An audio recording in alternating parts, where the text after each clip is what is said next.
make this a 60, okay? Make this a 60 instead of a 90.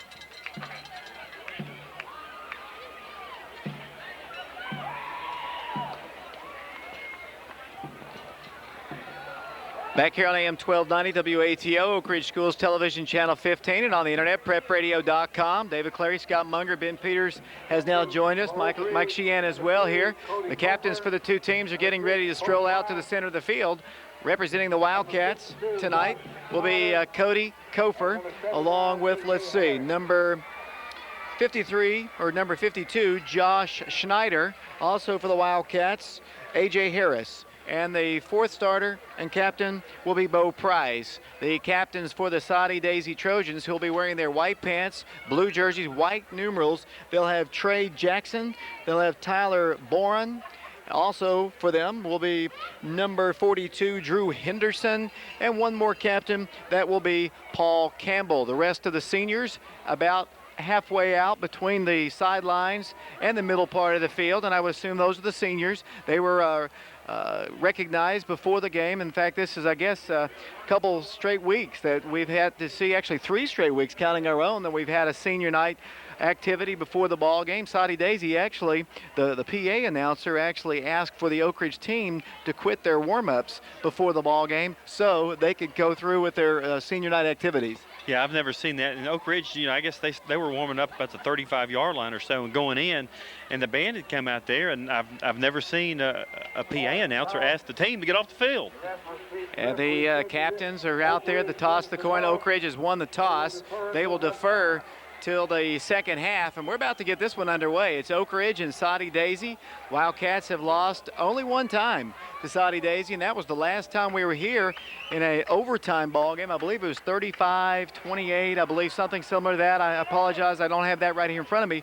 Wildcats led in that ball game, if you remember, in the first half and at halftime, but then lost their lead late and lost it in overtime and resulted in Oak Ridge not going to the playoffs. You know, David, I'll never forget, I was actually going down on the field to congratulate the winners, and all of a sudden they tied up. We go into overtime and lose the ball game, and one of the most heartbreaking losses that I can remember since we've been doing this. You know, one of the things about this Soddy-Daisy team, I mean, most people say, well, it's Soddy-Daisy, we don't know much about them. Coach Lucer's been telling me off the record all week, this might be the best team that we have played to date. They're big, they're physical, they like to grind it out on the ground. 469 yards rushing last week against Farragut. That's a pretty good Farragut team, so that's kind of a scary stat. You know, one of the things that scares me is you look at Oak Ridge's size, and they're not the biggest team in the world. You always think that, you know, a team that could really physical play and just pound it would have a good chance against Oak Ridge. I think Oak Ridge's best shot really tonight, they got to get off early. And like they've done every ball game, they need to get off to a nice lead early in the ball game. Danny Hordell getting ready to kick for the Wildcats. The Wildcats will be kicking from left to right. Oak Ridge is wearing their Cardinal pants, their white jerseys, Cardinal numerals, the typical Cardinal helmet with the OR on the side. The Soddy-Daisy Trojans, as I mentioned, wearing their blue jerseys, white pants, gold helmets, white numerals, and they'll be moving from right to left. The Oak Ridge band is here, Soddy-Daisy band is here, and the national champion cheerleaders from Soddy-Daisy right here in front of us, along with a pretty decent crowd on this Halloween night from Hamilton County down here in Soddy-Daisy. Danny Hordell to kick off. The ball is on the tee. Corey Booker trying to rev up the Oak Ridge crowd. The Soddy-Daisy fans are making a lot of noise here in front of us. They're on their feet. The Wildcat faithful across the field on their feet. And this football game is kicked off with Danny Hordell drilling one in and out of the end zone, and it'll be Soddy-Daisy. And I tell you, you have about 1,000 Soddy-Daisy fans just gasp when they saw Danny's kick. Isn't that hilarious? I've never heard it. You could tell since we're over here on this side, as soon as he hit it, the whole crowd just goes, ooh, because it was massive. It hit about 3 yards behind the end zone line. Their offense is on the field. It'll be first down, 10 yards to go. The quarterback for them is number 4, Tyler Phelps, 6'4", 200-pound senior. They'll split out a single man to the right, Trey Jackson. Double wing set, single running back. This is a wing T offense. The Wildcats have 5 on the line. Quarterback under center, man comes in motion. He'll fake the handoff, roll to his right, fire a quick pass out here, complete to a wide open man for a first down down the right sideline, tackled it around the 35. Pass was complete to Paul Campbell, 5'11", 210-pounder. First and 10, Soddy-Daisy. Well, that's a good start. Nothing fancy. They fake to the running back going over to the right side of the field, the same guy who went in motion. And then the tight end looks like did about a 12-yard out. He hits him, turns it upfield for another couple.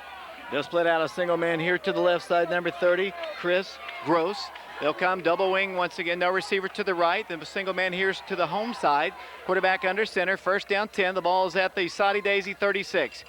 Quarterback hands it off up the middle. Good running room, straight up the gut, 9 yards on the run, across the 40, up to the 45-yard line. Carrying the football this time for Soddy-Daisy was Brandon Battles, 5'9", 200-pound running back, and he picks up 9 yards on the carry. It'll be second down and a yard to go.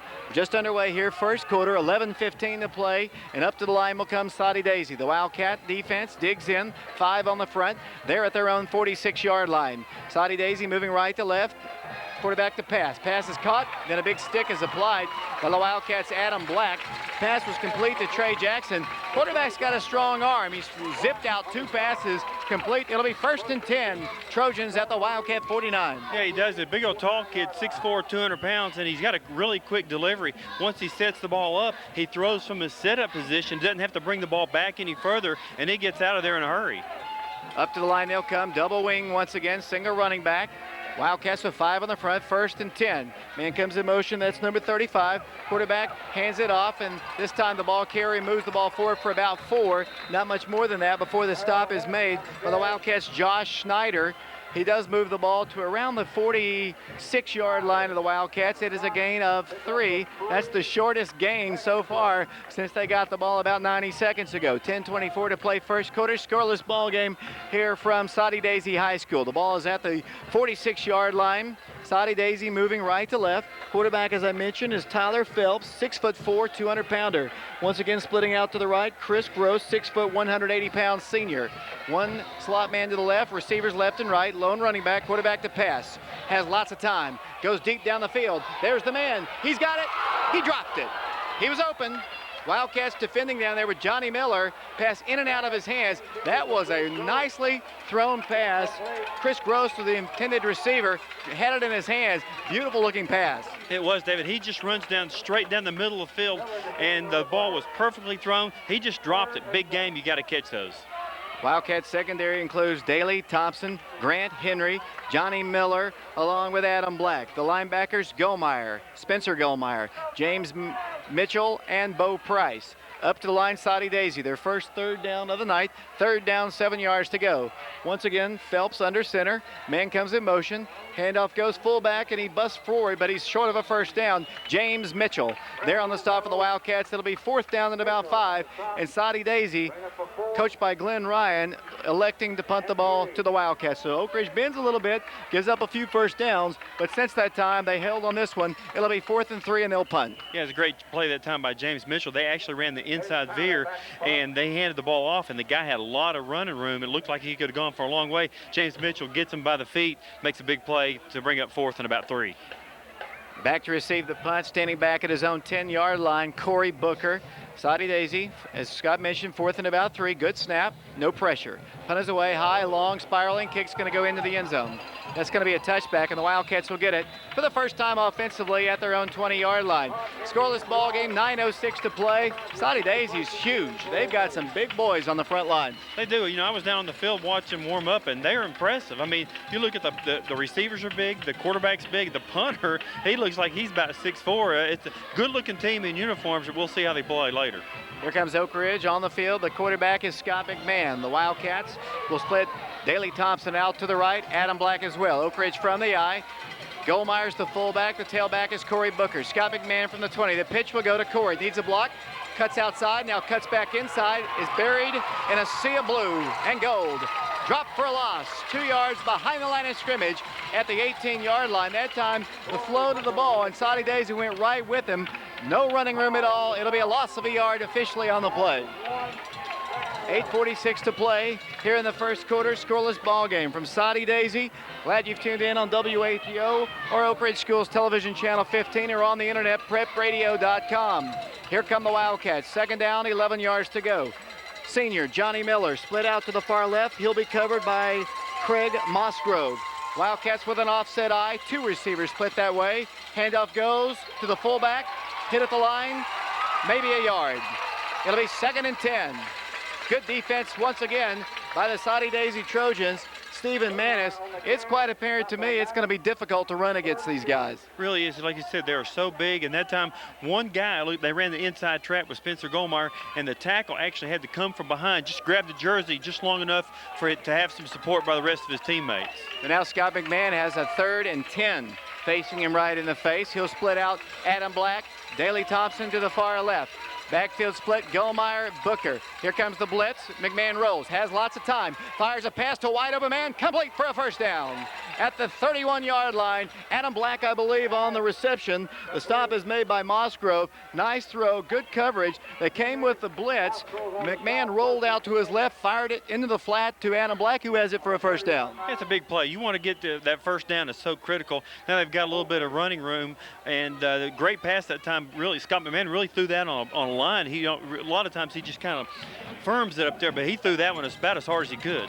From the 31-yard line, or just across the 30, Oak Ridge first down, 10 yards to go. High formation once again. Handoff Spencer Goldmeyer. Moves the ball forward for a gain of 2, maybe 3 yards, up to around the 33-yard line.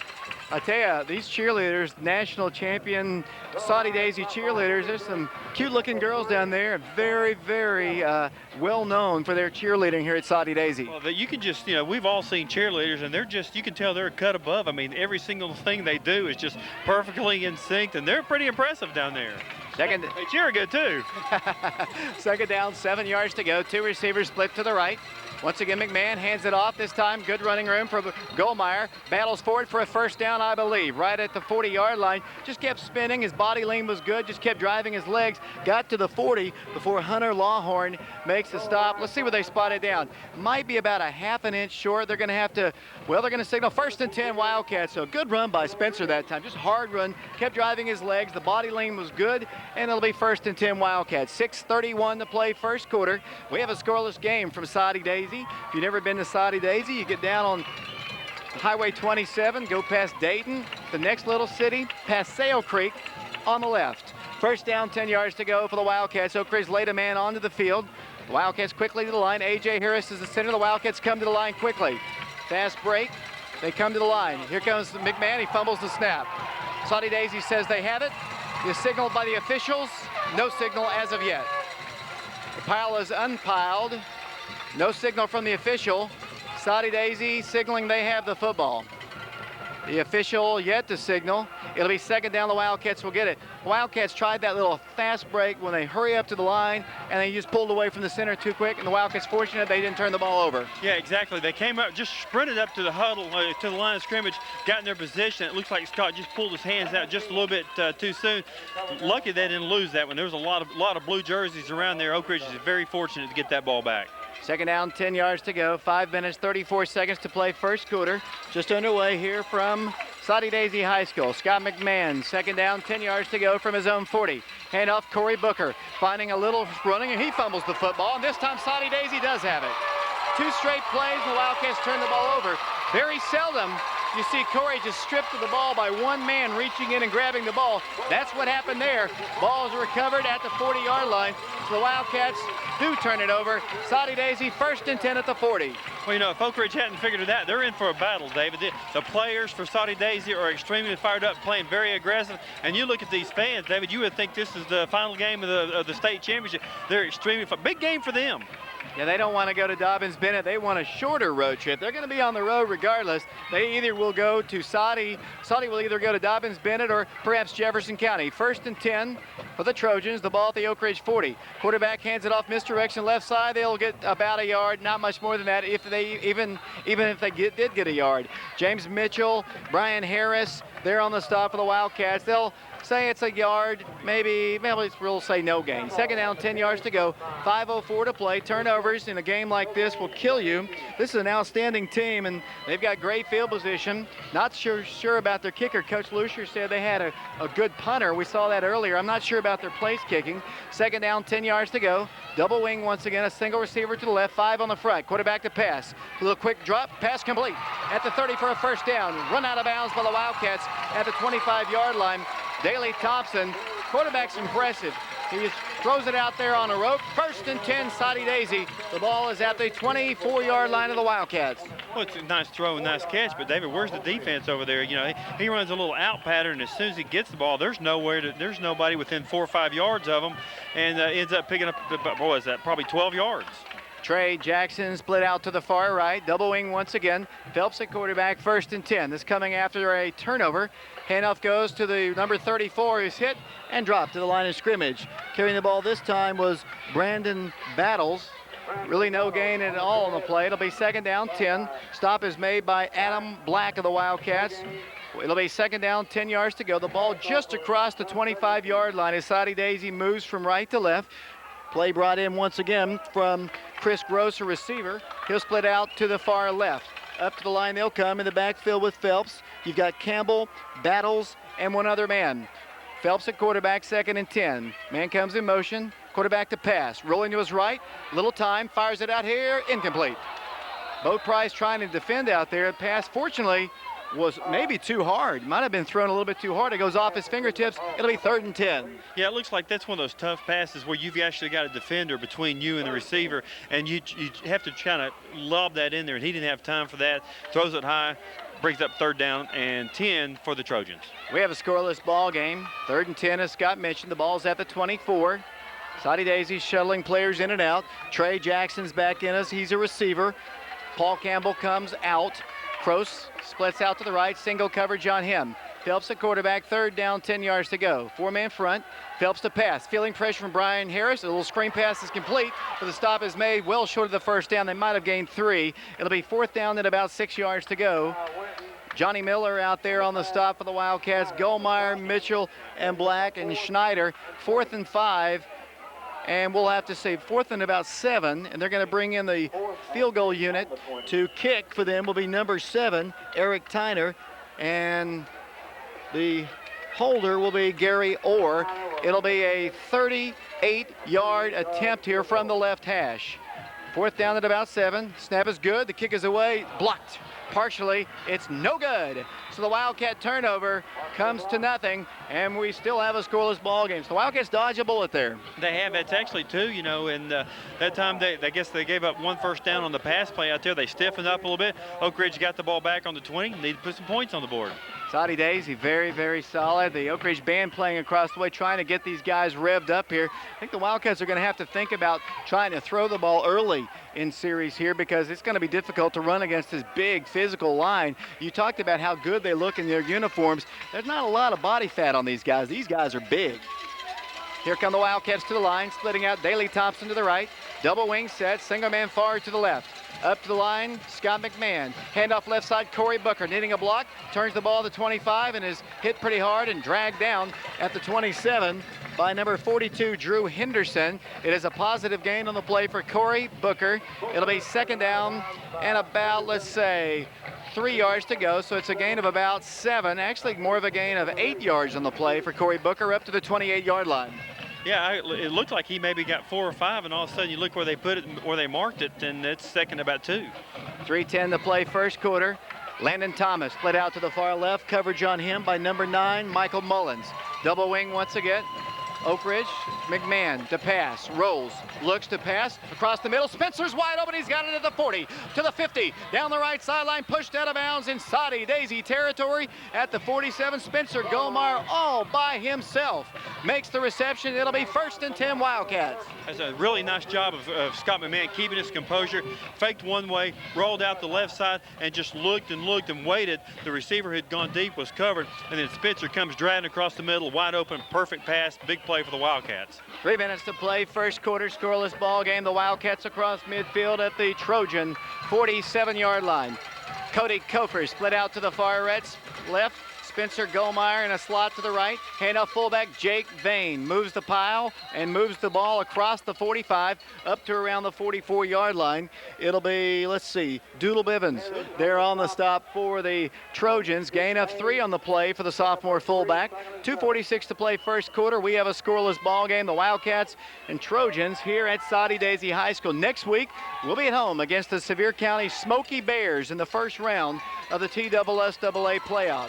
Wildcats to the line, 2nd down, 7 yards to go. Once again, a slot to the right. Now a double wing. Up to the line they'll come. McMahon at quarterback. 2nd down, 7. Man in motion. Scott hands it off. Corey Booker has a blocker. He's across the 40. He's at the 30. He cuts inside to the 25. Rumbles all the way down to the 24-yard line of Soddy-Daisy. It'll be 1st and 10 Wildcats. You know, you just keep watching Corey run, and he gets held. He gets held. All of a sudden, you just think he's going to break one. That time, he comes across the right side, sees a little gap toward the middle of the field, breaks up, and one guy ends up tackling him, or he would have broken that one. Another big play for the Wildcats. 1st and 10 from the 25-yard line. 2 minutes, 13 seconds and counting. The ball officially put down at the 25. Up to the line will come the Wildcats. Daley Thompson split to the right. The Wildcats have Mazes, Volk, Carr, Harris, Mitchell on the line. A.J. Harris to center. Scott McMahon at quarterback. Scott rolls to his left. Looks to Mitchell. He's about to get in trouble. Looks to run. Is dragged down. Might be a face mask. Right over by the Oak Ridge sideline. McMahon went down funny. Might be a face mask. We'll have to check it. The official was right on the spot there, right where he went down, right across the field at the 25-yard line. The officials having conversation down there. Now they're walking forward. And the referee, the man in the white hat, will tell us personal foul, grabbing in the face mask against Soddy-Daisy. That'll be a 15-yarder. That'll be a 1st down. You know, you look at that referee down there. He looks a lot like our man right here. Looks like Sheehan a little bit. Look at him down there, David. That would be Mike Sheehan, who has actually worked out, though. Well, he doesn't have an orange pumpkin hat on. That's true. It's his Halloween hat. Last time I saw that, we were down in Athens. That's right, and I saw the lemon drop cheerleader heads. Remember that, David? It was a lot of fun down there. Incidentally, Jenny and Becky wanted me to say they made it safely to Soddy-Daisy. Up to the line will come Oak Ridge. 1st down. Wildcats have it at the 13. The pitch will go to Spencer Gullmeyer. Needs a block. Got it. Turns the corner 10. Down to the 5 or 6 yard line. And then a late flag comes in. Way over. We're probably going to have a hold against the Wildcats. Where the flag went in, it is going to be holding against Oak Ridge. So Soddy-Daisy fans come to their feet. Back-to-back penalties here. Nice run. He got inside the 10, but it's going to come back. You know, Harris was out pulling as a guard, and he made a great block, and that's where they threw the flag. And surely to goodness they couldn't have thrown it on that block, because he had a great block. Ball is at the 21-yard line. It is now 1st down, 19 yards to go. The Wildcats can pick up a 1st down inside the 5 at around the 2-yard line. It's 1st and 19, a minute 26 to play 1st quarter. We have a scoreless game. Good-looking Soddy-Daisy team down here in Soddy-Daisy. 2 receivers split to the far left. Here come the Wildcats to the line. Gullmeyer is the tailback. He fakes the pitch to him. McMahon to throw. Pass is complete at the 10. Then a big hit put down on the Wildcat receiver, Adam Black, but he picks up about 9 yards on the play.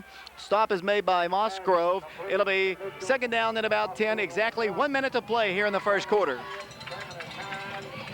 Ball is officially just inside the 11-yard line. The nose of the ball inching towards the 10 as the Wildcats heading left to right here with 46 seconds to play in the 1st quarter. Scoreless ball game. Here they come to the line once again. Booker split out to the left. Daley Thompson. No, that's Landon Thomas to the right. Wing formation for the Wildcats. McMahon to pass. Looks. Fires. There's the man. No good. Incomplete. Sliding. Near catch. It would have been a touchdown. Scott puts a little bit more on it. That's 6 points. Absolutely. It looks like he may have come down with it, but the official was right there, ruled it incomplete. He was wide open in the end zone. Scott just puts a little bit more on that one at 6 points. 29 seconds to play. The clock is stopped now. Johnny Miller comes out of the lineup. The Wildcats get Mitchell back in. Adam Black's coming back in the ballgame. Landon Thomas back in the ballgame. The Wildcats obviously in Danny Horridell field goal range. Soddy-Daisy fans urging their defense on.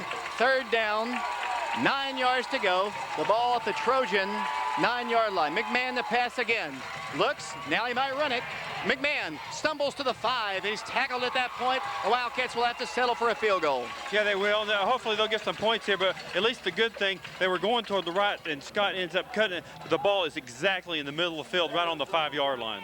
We'll see if they're able to get this kickoff. They will not get this kickoff before the end of the 1st quarter. We're going to take a quick break. We'll be back with the 2nd quarter following this 60-second timeout. At the end of the 1st quarter, let's score.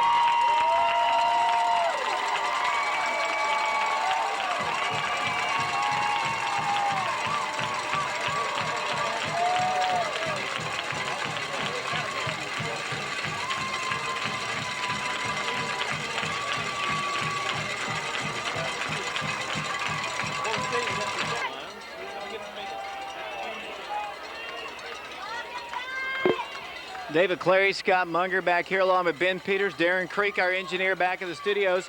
WATO, Mike Sheehan, Kevin McKeithen, Cody Souther, Jonathan Walls. Doing our camera work tonight, Danny Horadale's on the field.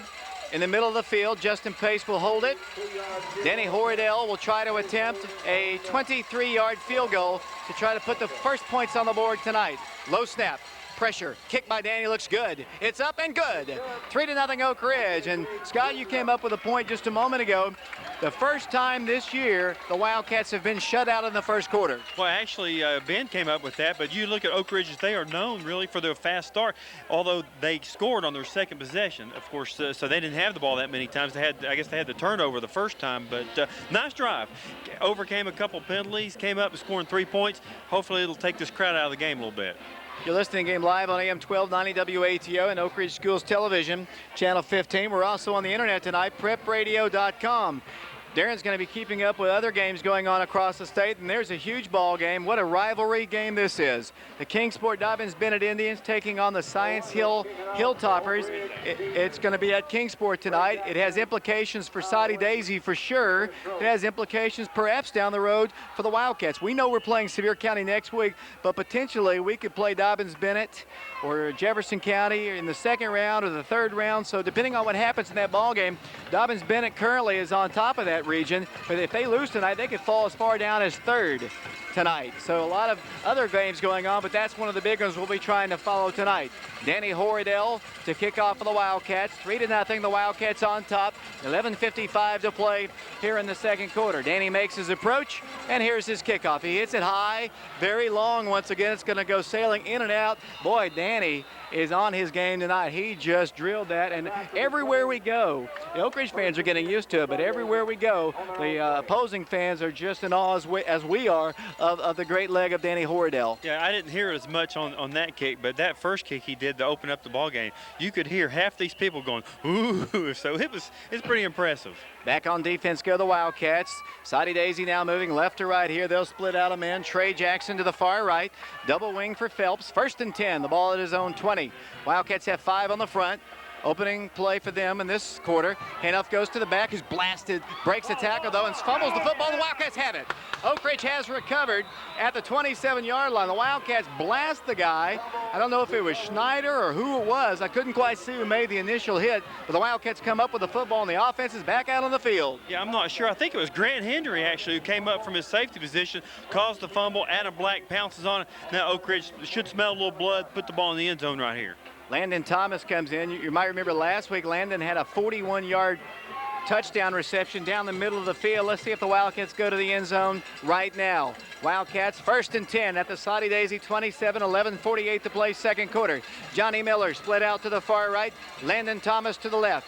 Scott McMahon at quarterback. Vanes the fullback. Booker comes in motion. McMahon to pass. Fires a pass in the flat, complete to Spencer at the 20-yard line. Lowers his shoulder and rumbles past the 15, all the way down close to the 10. I think officially pushed out of bounds at the 12. It'll be 1st and 10 Wildcats. Nice pass for the Wildcats. That was just a beautiful play. They were very well executed. Scott McMahon's got his confidence, threw a great pass to Goldmeyer, got out wide right and almost went into the end zone, but you still got that all-important first down. 11:35 and counting, 3-0 Oak Ridge in the lead. Ball's officially at the 13-yard line. Oak Ridge moving right to left. Daley Thompson, the senior receiver, splits out to the far left along with another senior, Adam Black. In a slot to the left, Corey Booker. Gomar in the backfield. Handoff, Corey Booker. Corey across the 10. Rumbles down to around the 7-yard line. I thought at first he might take it.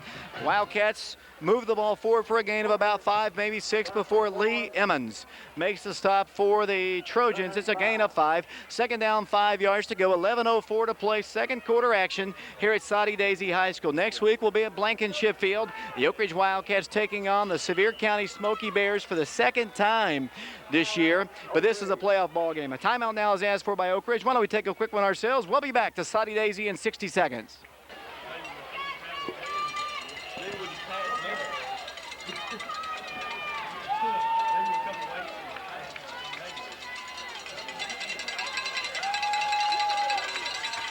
Second down, 5 yards to go for the Wildcats. The ball is at the 7-yard line. The pitch to Corey Booker. Got a block from Goldmeyer. Cuts inside the 5, all the way down to the 2, maybe the 3-yard line officially is where he is dropped. It should be a first down. Should be first and goal for the Wildcats as Corey Booker carries. Corey running the ball hard coming into this ball game. Of course, he's not going to do it tonight, but he needed 388 yards to tie Sean Summers for the all-time rushing lead at Oak Ridge High School. Last week, of course, he passed Sean on the touchdown list, coming in and needed 388 yards. They're going to look at it with a changer going to be brought on the field. Didn't really get as good a spot as I thought he should have. They're going to bring the chains on anyway. 10:47 to play. Of course, I was kind of shielded a little bit. Ball's put down at the 2-yard line. It'll be, as the chains are stretched, it will be first and goal for the Wildcats with 10:47 to play here in the first half. 3-0 our score as the Wildcat offense comes to the line. Michael Davis starting camera work for us. Kevin McKeithen along with Jonathan Walls and Cody Southard. Ben Peters, our statistician. The ball is at the 2-yard line. The Wildcats moving right to left, splitting Cody Kofer to the far right. The Wildcats in a 3-back eye. Wildcats come up with Goldmeyer, Blair, Vane. The handoff goes Spencer Goldmeyer. He moves to the goal line and takes it across, I believe, for the score. The Wildcats, Corey Booker is the man who takes it across. Normally they come in with the sophomores, but it's Corey the senior who takes it across 2 yards out, and Oak Ridge has a 9-0 lead. I tell you, Corey wasn't going to be denied that time. He gets the ball. Looks like there's not a whole lot of room. Kind of goes to his left, goes to his right, and then just lowers his head and just keeps those strong legs churning. Big touchdown right here for the Wildcats, which puts them up 9-0 with the extra point forthcoming. Austin Keithley to attempt the extra point. Justin Pace to hold. Wildcats on top, 9-0. Austin on the year needs 5, now needs 4 to become tied with the all-time leading extra point man in Oak Ridge history, Granger Marler. He splits the uprights, and Oak Ridge has a 10-0 lead here. We'll take another break. We'll be back with the Oak Ridge kickoff in 60 seconds. Thanks, Bill. For every game I believe, at least 2 out of the first 3 tries. Is that all right? We had to punt it the first series, and then we fumbled it the second series. Did we not? Did we punt it? I can't remember. We haven't punted. We haven't punted. We fumbled.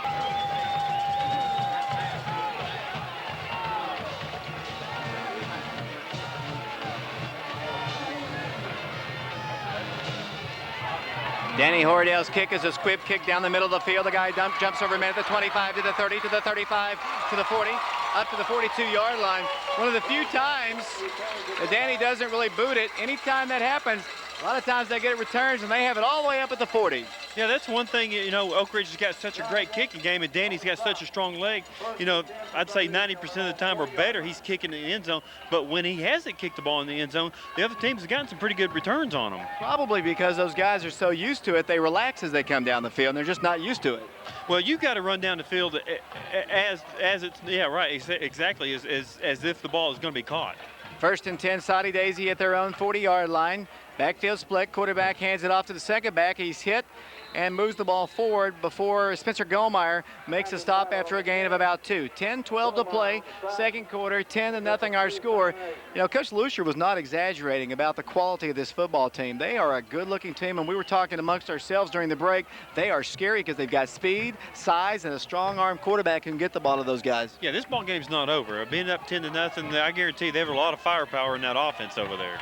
Second down, 7 yards to go. Once again, Phelps at quarterback. The ball's at the 43-yard line. Back to pass. Straight drop, a little quick pass, incomplete. In and out of his hands.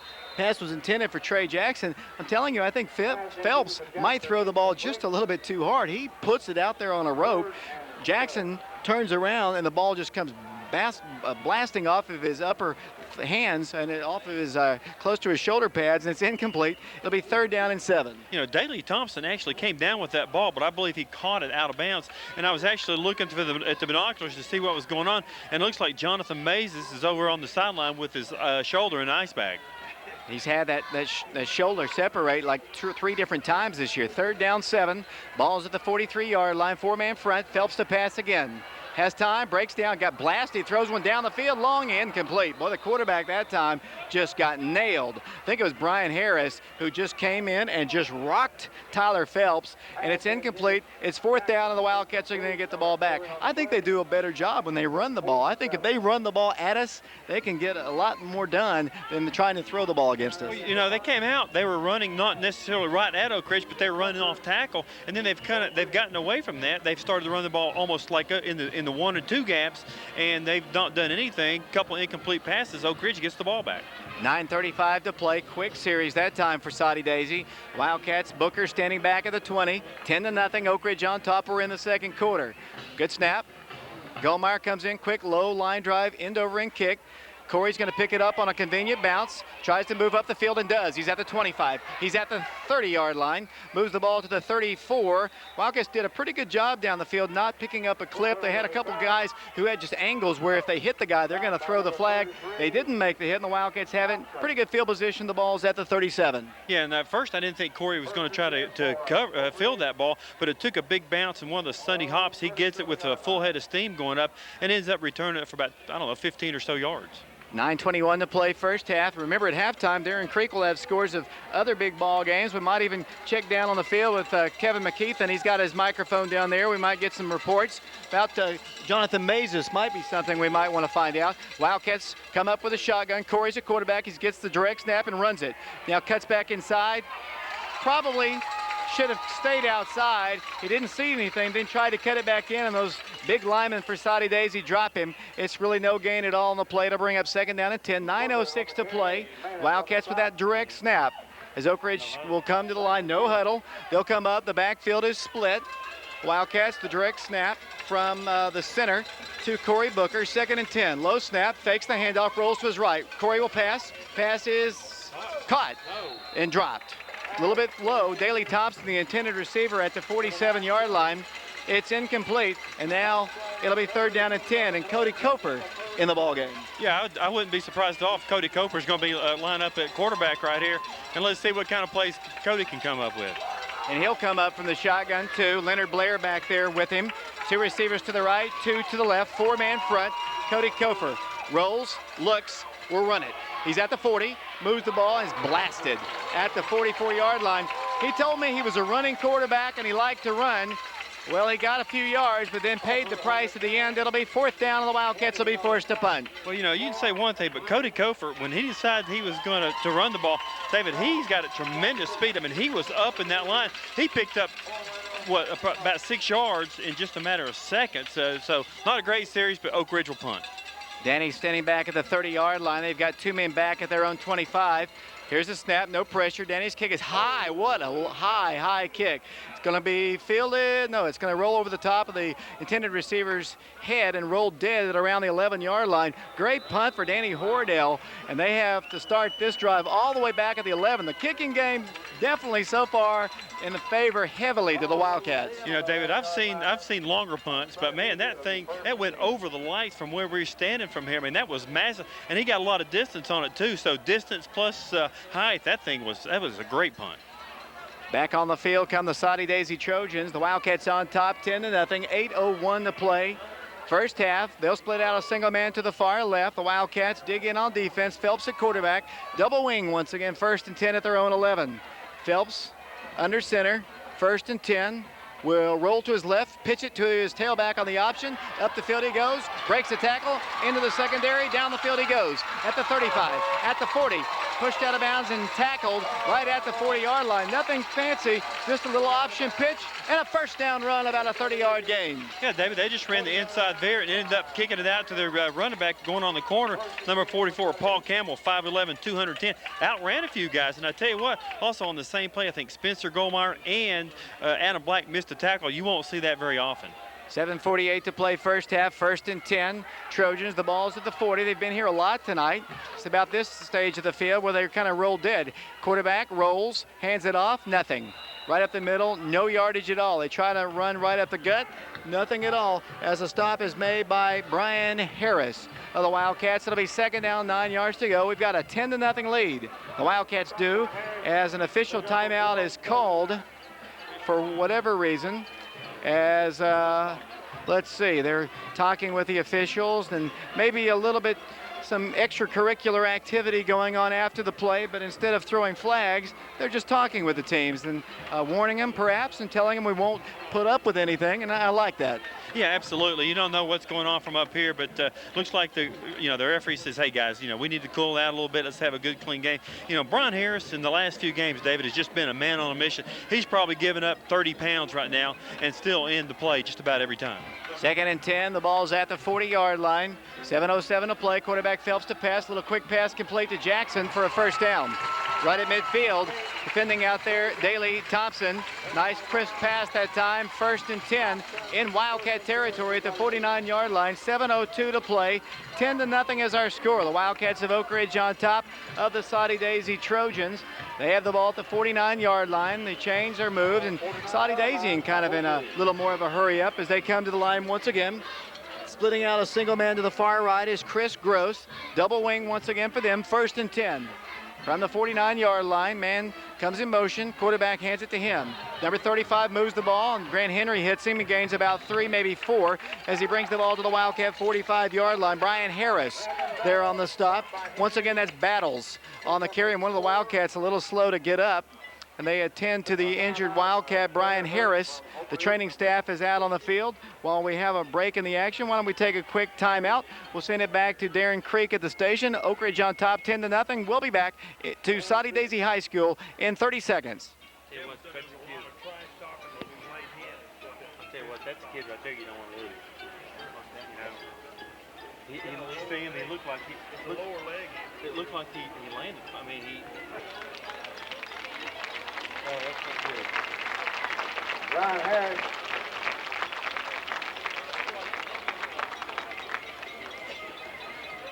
Yeah, he's too. David Clary, Scott Munger back here, along with Darren Creek, Ben Peters, and Mike Sheehan.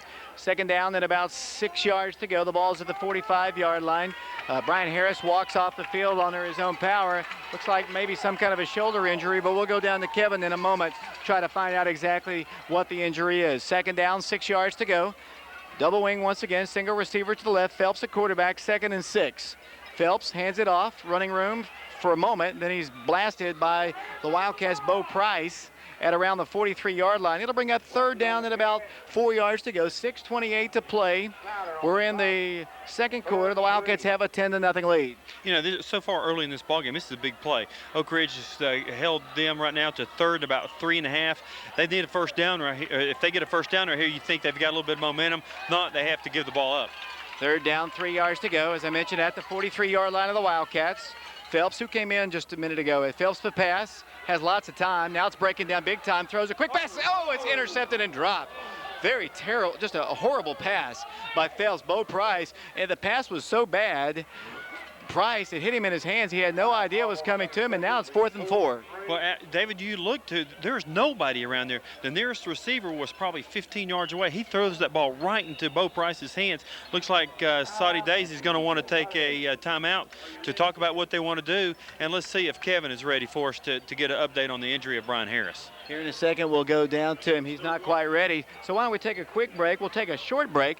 17-0 is our score up in Dobbins-Bennett. They're on top of Science Hill. We'll have a full, complete halftime scoreboard show at Darren Creek.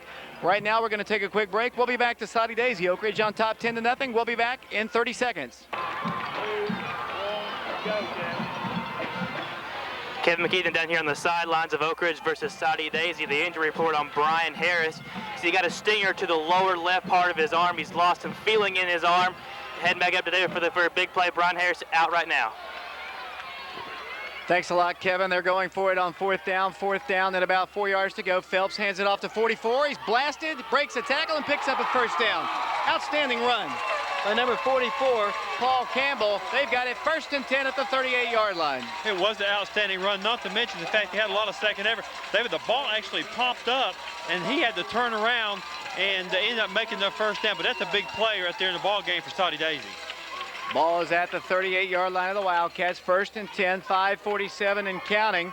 Oak Ridge on top, 10-0. They've missed a field goal in the ball game. Up to the line will come the Trojans. 1st and 10. Up to the line they'll come. Wing formation once again. Phelps pumps. Goes down the field long. Ball is up for grabs and batted away by the Wildcats. Wildcats, a nice defensive play by Oak Ridge, and it was, I believe, knocked away by Daley Thompson. David Wall in the ball game right now for Brian Harris. Couldn't really hear what Kevin had to say, unfortunately.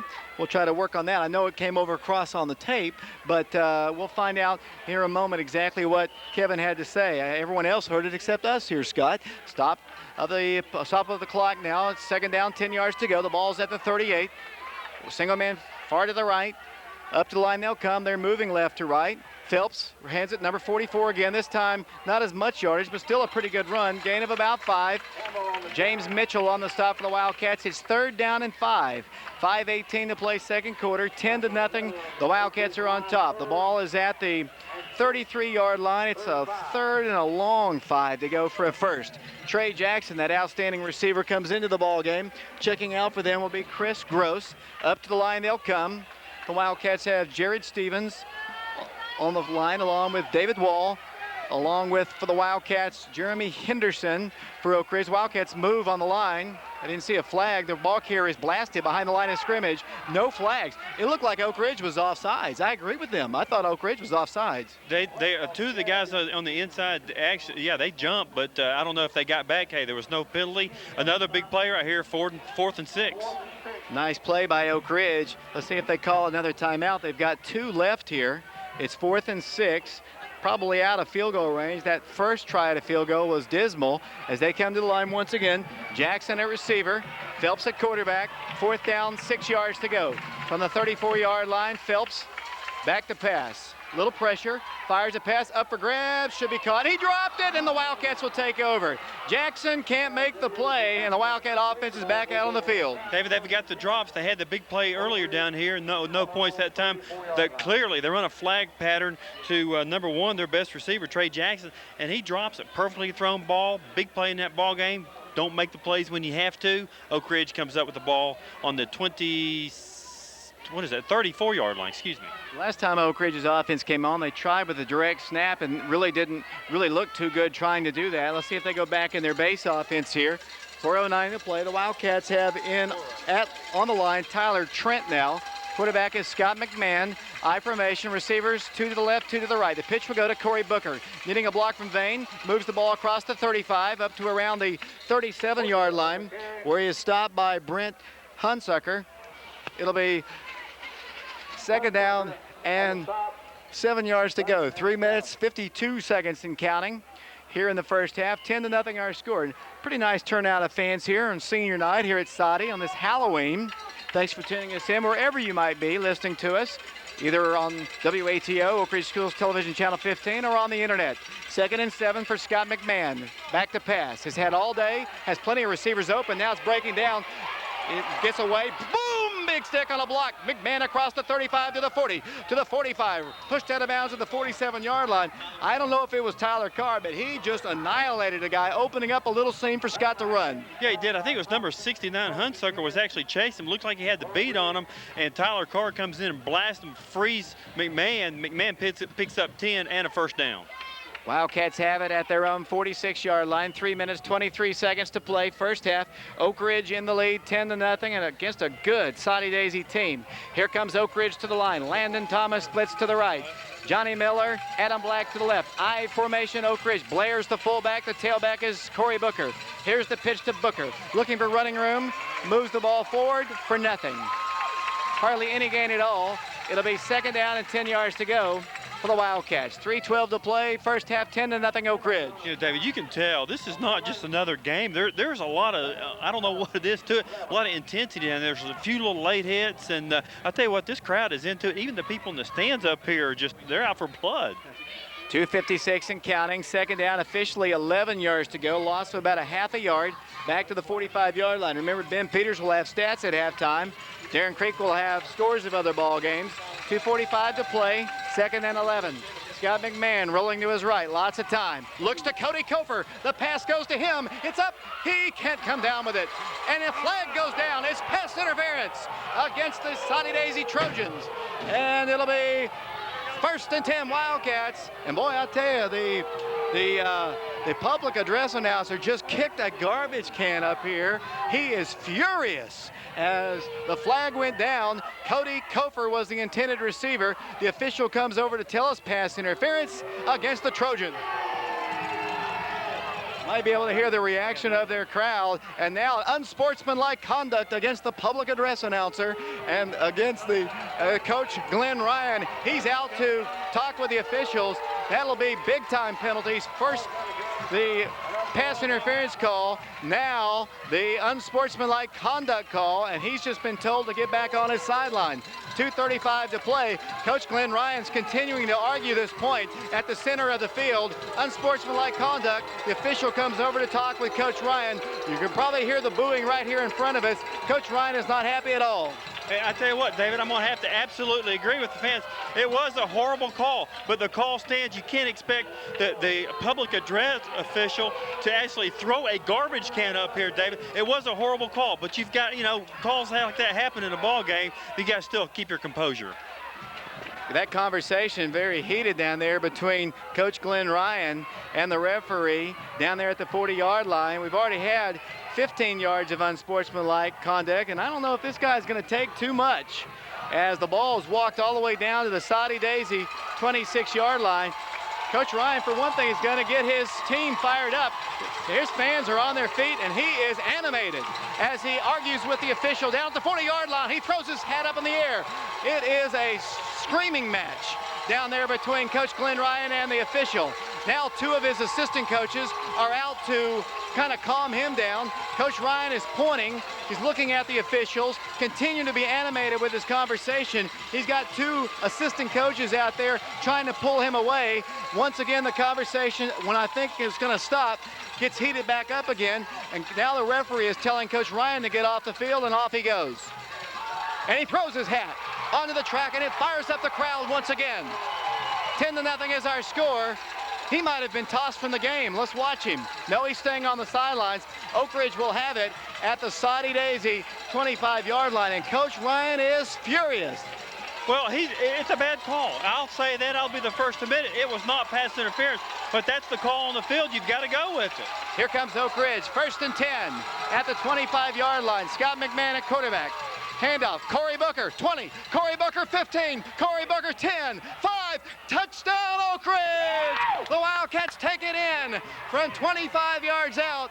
The crowd got into it, but so did the Wildcat team. He fired them up, and Corey Booker takes it 25 yards, and the Wildcats are up 16-0. Yeah, that's the ball game right there, David. This crowd was so into it. The players had all the emotions going into that game. Great call that time by Ron Gray. Touchdown Oak Ridge. Big play, 16-0. So here comes the extra point. Austin Keithley to attempt his second extra point. Might have been too much celebration on the Oak Ridge part, so it's going to be against unsportsmanlike conduct against the Wildcats. They'll back up and have a 35-yard extra point. The crowd goes nuts when they announce the unsportsmanlike conduct. Austin will kick it from the 25-yard line, making this a 35-yard extra point. 16-0 Oak Ridge, 2:27 to play here in the first half. The officials are set for the extra point. Boy, everyone's heated up here, I can tell you that, as Austin Keithley prepares the long extra point. Here's the snap by Josh Snyder, the hold by Pace, the kick by Keithley is on its way, it's up, and it is good! 17-0 Oak Ridge, and we'll be back with a kickoff in 60 seconds.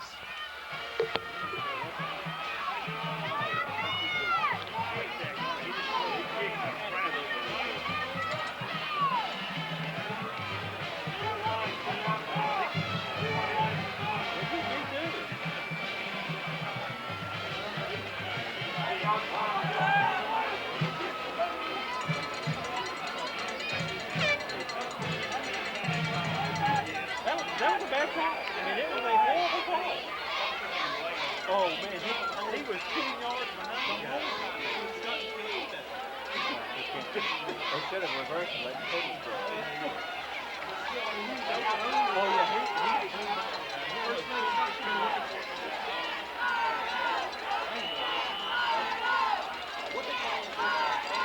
he was on the play.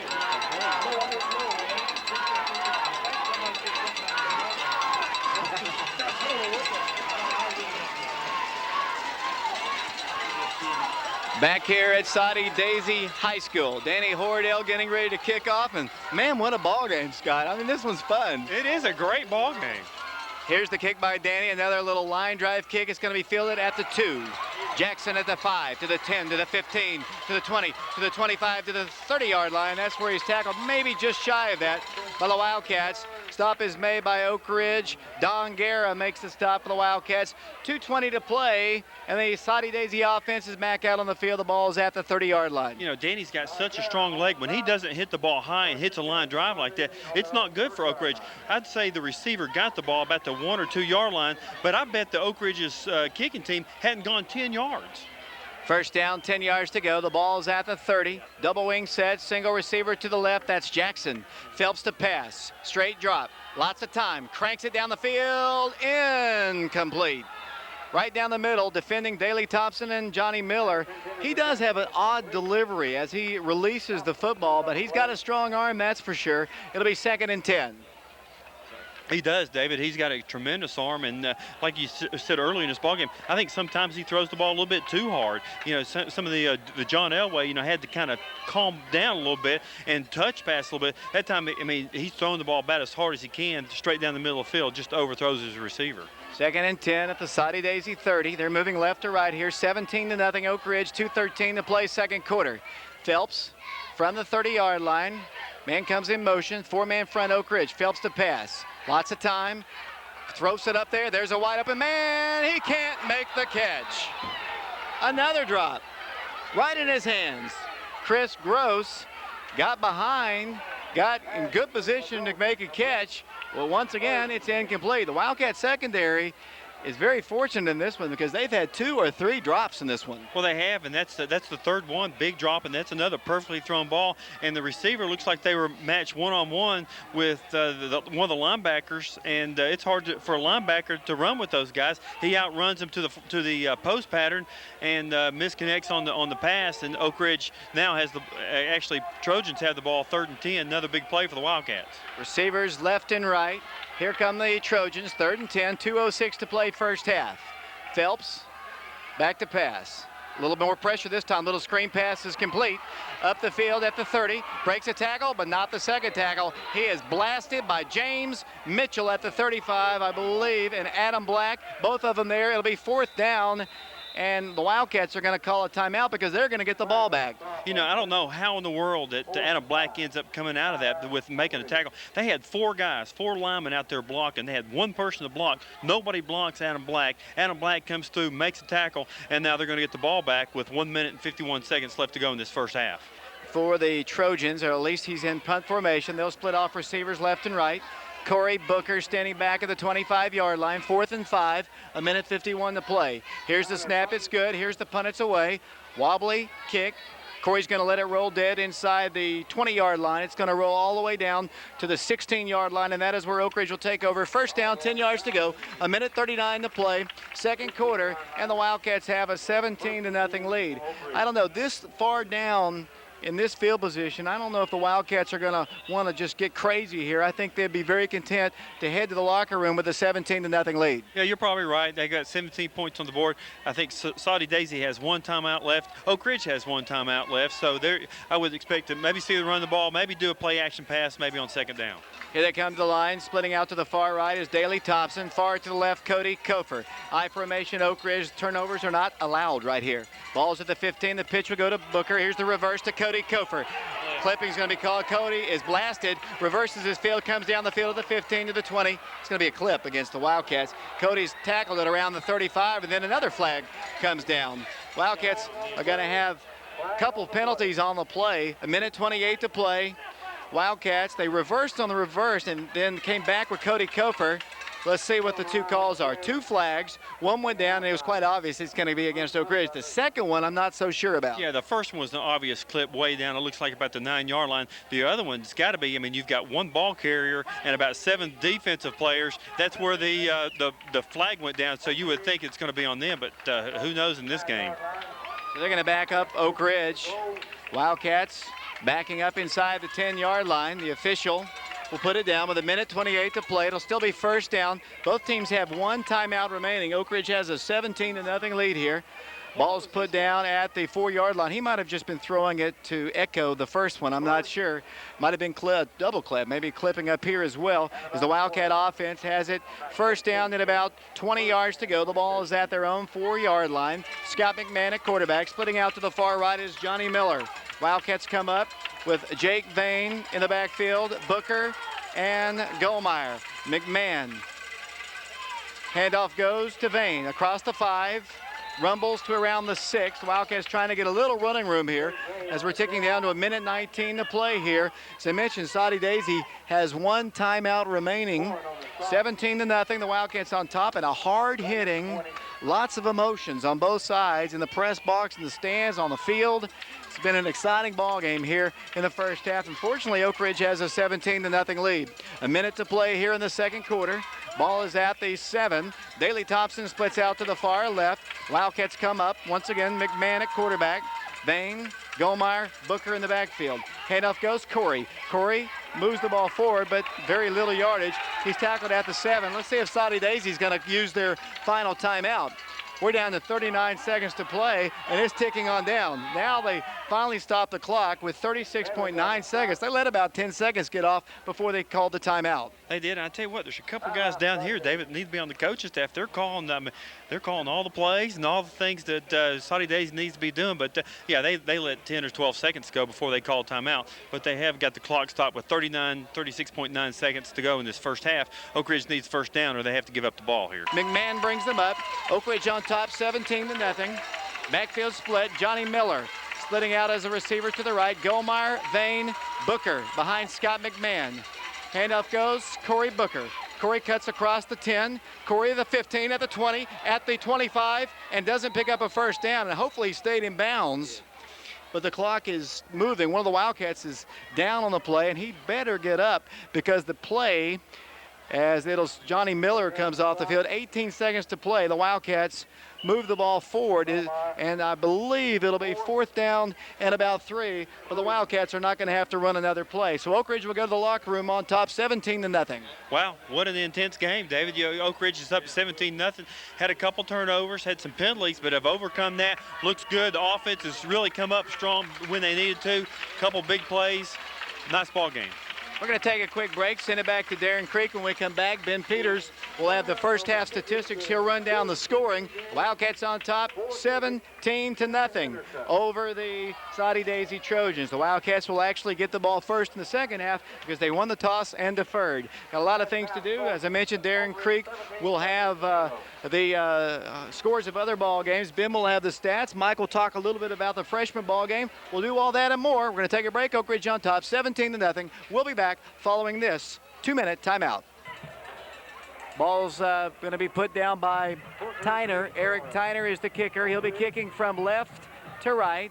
Corey Booker standing back inside his own 5-yard line, getting ready for the Soddy-Daisy kick. 17-0, Oak Ridge on top, getting ready to start the second half here at Soddy-Daisy in Hamilton County. We appreciate you listening to our broadcast. Here's the kick. High kick, short. Should be fielded and returned by Corey at the 5. Straight up the middle to the 10. Tries to get running room, does, 20, then bounces off to the right and moves the ball to the 21-yard line. Got belted pretty good. It'll be 1st and 10 Wildcats, the ball to the 21-yard line. Then onto the field once again will come the Oak Ridge offense. The guards are Jonathan Mazes. And let's see if the Wildcats will have Jonathan Mazes down there. He was out early with a shoulder separation again, and I wasn't quite sure of what they said. Yeah, he said it was had completely dislocated again. They got it back in position again. He's ready to play, David. He's a gamer if I've ever seen one.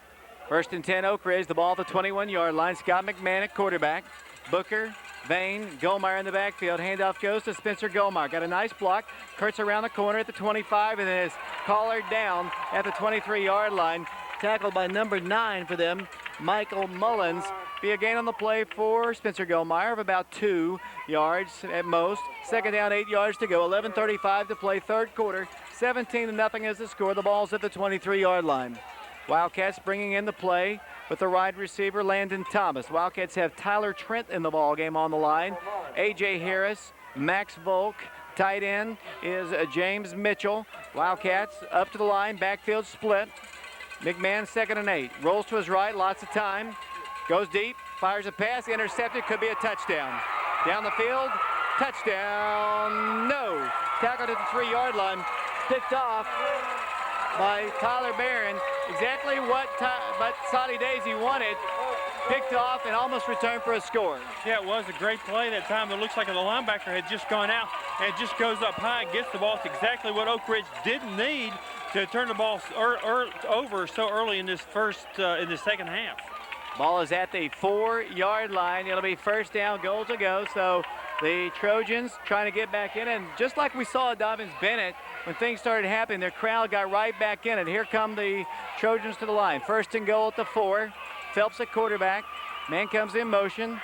Here comes the handoff right side, cuts inside, breaks the tackle, breaks 2 and scores. Touchdown, Soddy-Daisy. Missed tackles by the Wildcats. Taking it in, number 35, Kyle Winton. And with 10:54 to play in the third quarter, just like that, Soddy-Daisy has their first points on the board coming after a turnover, and the Wildcats will watch them go for the extra point. Yeah, that's exactly what Oak Ridge didn't need right there. They actually held them, and for little or no gain, the big, strong running back just breaks the tackle and ends up going in for the touchdown. Tyner to attempt the extra point. Here's the snap, kick on its way. It's up, and it's good. 10:54 to play, third quarter. We got a ball game like we promised. 17-7, Oak Ridge on top. We'll be back with a kickoff in 60 seconds.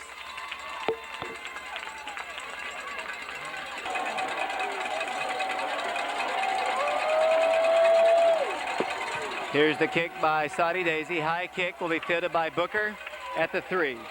Booker at the 5 on the return to the 10, to the 15. Booker at the 20, to the 25, to the 30, to the 35, to the 40. Corey Booker with a kicker to beat. Makes a move on him and blows him away. He'll take it home, baby. Corey Booker, 5. Touchdown, Oak Ridge. No flags down.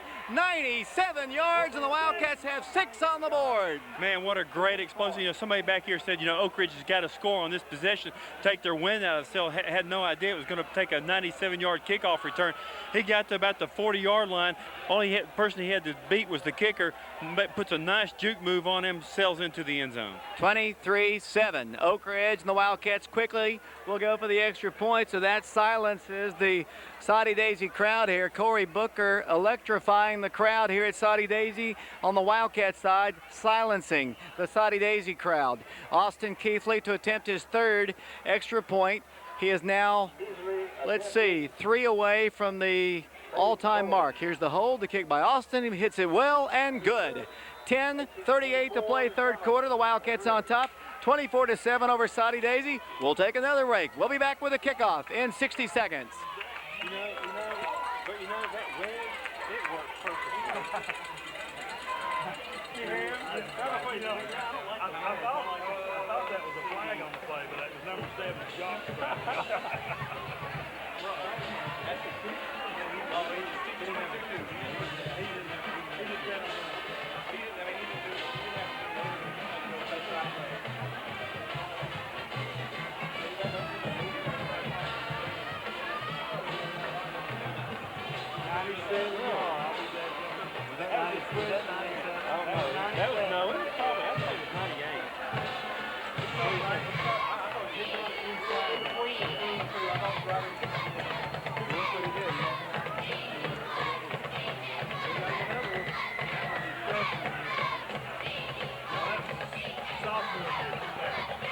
That was last time.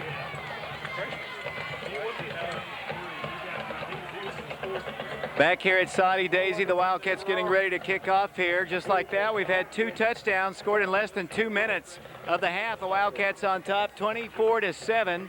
And Danny Horadell to kick off for the Wildcats. Here's his kick. He hits it well. High, long kick will go into the end zone, and that'll be a touchback. Scotty Winton got the records a moment ago. Of course, the longest kickoff return in Oak Ridge history, Dave Griffith versus Chattanooga Notre Dame in 1951. Quayu Graham had a 98-yarder versus Gallatin.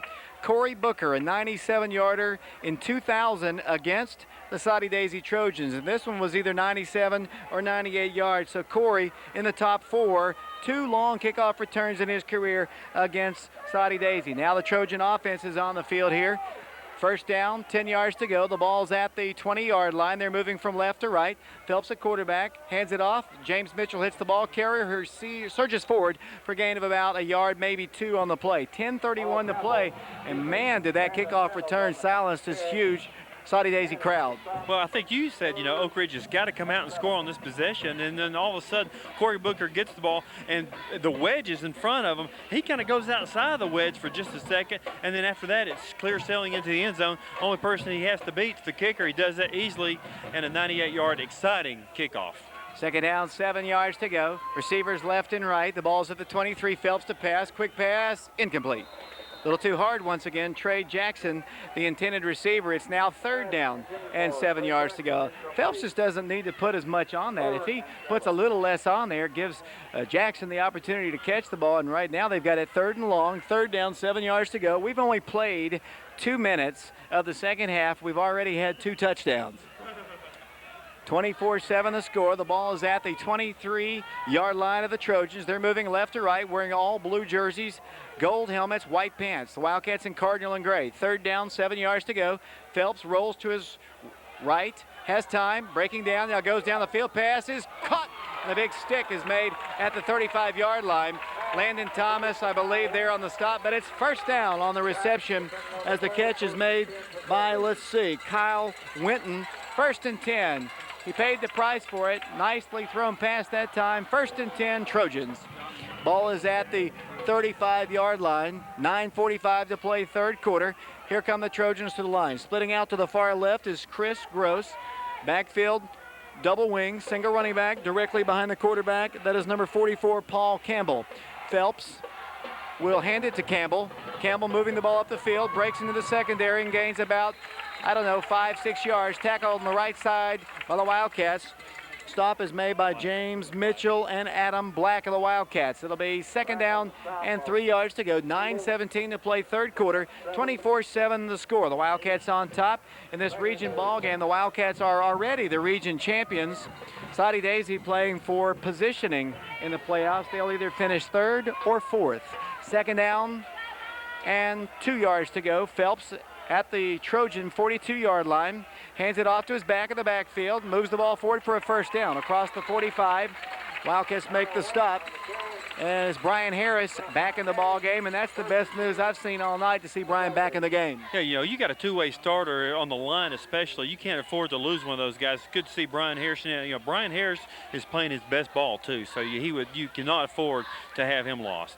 Johnny Miller out of the ball game with a bruised hip. Landon Thomas is playing in his place as the Wildcats dig in on defense. 1st and 10, Soddy-Daisy. The ball is at the 47-yard line. Phelps hands off here to the right. Quarterback hands it off. The back is hit at the 50. Run out of bounds at around the 49-yard line. It's a gain of 3 on the play. Nice deceptive look by the quarterback. They have the fake of the handoffs, and that's what the wing T does, and it's very deceptive, especially if you're playing defense. A lot easier for us to see it from the press box. It's a gain of about 5. 2nd down, 5 yards to go. That number 35, Winton, I tell you, he's a hard runner, 5'9", 210 pounds, and he's got a lot of speed to go with that, and he's extremely hard to bring down. 2nd and 5, the ball's at the Oak Ridge 47. Single receiver Jackson split out to the left. Tyler Phelps at quarterback. Rolls to his left, has some pressure, looking, wants to throw it. Across the way, intercepted by Adam Black at the 35-yard line. Black at the 40. Black moves the ball to the 41, so both quarterbacks have thrown just terrible passes, and both have been picked off, and the Wildcats have it 1st and 10. Yeah, it looks like Adam Black saw that the whole way. As he was going back, he started getting a little bit of depth, and the receiver had run a drag pattern, tried to go behind him. Quarterback throws it right to him. Another big play by Adam Black. 24-7, the Wildcats on top. The Soddy-Daisy quarterback, Tyler Phelps, is 7 for 18 on the night, and I believe with 2 interceptions, including that last one for 71 yards. Wildcats in the shotgun once again as Cody Kofer running the ball up the field to the 40. Moves the ball to the 43. The Wildcats tried this earlier in the ball game. They're kind of shotgun with everything spread out. Drew Henderson there on the stop. Cody behind center. Wildcats have used this on a couple of occasions. Tried to start the Farragut ball game that way. If you remember, Corey was behind the center in the shotgun and got hurt on the first play. Cody Kofer back there gained the yard. 2nd down, 9. Handoff goes Leonard Blair. Blair across the 45. Blair moves the ball to midfield. Be shy of a first down by about a yard or two. It'll bring up third down and about a yard to go. Leonard Blair, hard run for the sophomore, moves the ball not quite to the 50. It's at the between the 49 and the 50-yard line. Third down and a long yard to go for a first. 7:29 to play. Third quarter. Cody Kofer, the Wildcats no huddle here. Up to the line, 2 receivers left, 2 receivers right. Cody rolls to his right, slips, moves the ball across the 50, moves the ball down to the field to the 45, moves across the 40, down to the Soddy-Daisy 38-yard line, leaving blue shirts laying flat on their backs. 1st and 10 Wildcats. He is extremely quick, David. He runs hard, and that time he broke free and then cut across the grain, and the guy had to tackle him. He spins out of it and picks up another 3 yards. Ball is at the 38-yard line. The Wildcats waiting for the play this time. They're going to substitute fullbacks. Leonard Blair's out of the ball game. Jake Vane is in. Cody wearing a little wristband with the plays on it. 1st down, 10. He's going to run it himself straight up behind the block of Vane. Cuts outside to the 30. Cody Kofer at the 20. Cody Kofer 15 to the 10. Moves the ball down to the 7-yard line. 1st and goal, Wildcats. Cody Kofer is one exciting player. A flag is down in the secondary, way up the field. What a great run by Cody Kofer, but I think some of it's going to come back. Yeah, it looks like Oak Ridge is walking back, may have a holding penalty, but you'll look at the Oak Ridge sideline, and when Cody Kofer gets the ball, look at the players and look how excited they are to see the moves and the jukes that he makes.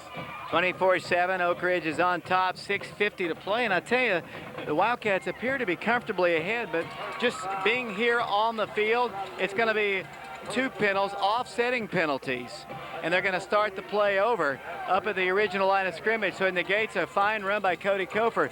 What I said, Scott, I don't know if you could hear me. It's 24-7, and you would think that Oak Ridge is comfortably ahead, but I still am uneasy about it. I tell you, you look at this ball game, and if Soddy-Daisy catches a couple of these passes that they drop, this is a whole different ball game. So, yeah, this ball game is by far from over. 6:50 to play, third quarter. They walk the ball back to the original line of scrimmage, offsetting penalties against one against Soddy-Daisy, one against Oak Ridge. 1st down, 10 yards to go. The ball at the Trojan 38-yard line. Shotgun once again for Cody Kofer. Miss handoff, he gives it off to Goldmeyer. Nearly a clear clip, Goldmeyer on the run. Moves the ball to the 30, down to the 29-yard line. The PA announcer is going berserk once again. I think he saw one of the Oak Ridge linemen hit a guy in the back, and it was a very little contact. The official was right on the play, but he doesn't make it, and it's a gain on the play of about 8 yards on the play, and he moves the ball to the 30. It'll be 2nd and 2, and I'm glad Mike's here to get our back here because that guy is just going nuts up here. He really is, and he's the PA announcer. That's what you can't believe. You think he'd be up here and be somewhat unbiased, but obviously not. But one of the things I think really important right here, it'd be great to see Cody Kofer throw the ball. They've seen the films. They've seen Cody do it and run it and tuck it just about every time. If he throws the ball, that's going to open up everything else even more so. Wildcats a little bit slow getting the play in here. Ball's at the 30-yard line, 2nd down and about 2. The Wildcats are going to get a delay of game penalty if they don't hurry. Daley Thompson split out to the right. Landon Thomas to the left along with Adam Black. Shotgun once again for Cody Kofer. Single protector back there with him, Jake Vane. Cody's going to run it. Moves the ball, nowhere. Belted, 3rd and 2. Hit at the 30-yard line and driven back actually to the 31. It's a loss of a yard. It's going to be 3rd down at about 3 yards to go. 5:58 to play, third quarter from Soddy-Daisy here in Hamilton County. Wildcats on top, 24-7. David, that may have been a busted play. Cody Kofer had the ball, was holding it with 2 hands in front of him like he was going to try to pitch it. Nobody was there, and he gets belted. Cody rolls to his right, fires a pass, incomplete. A little bit high that time. Wildcats will be forced to punt. Look good at times. The penalty really hurt them, and now Danny Hordell, I would assume, is going to come in, but the Wildcats are not sending in the kick team. As of right now, the Wildcats are going to call a timeout. 5:39 to play, third quarter, 24-7, Oak Ridge on top. We'll take a break ourselves. We'll send it back to Darren at the station. We'll be back following this 30-second timeout.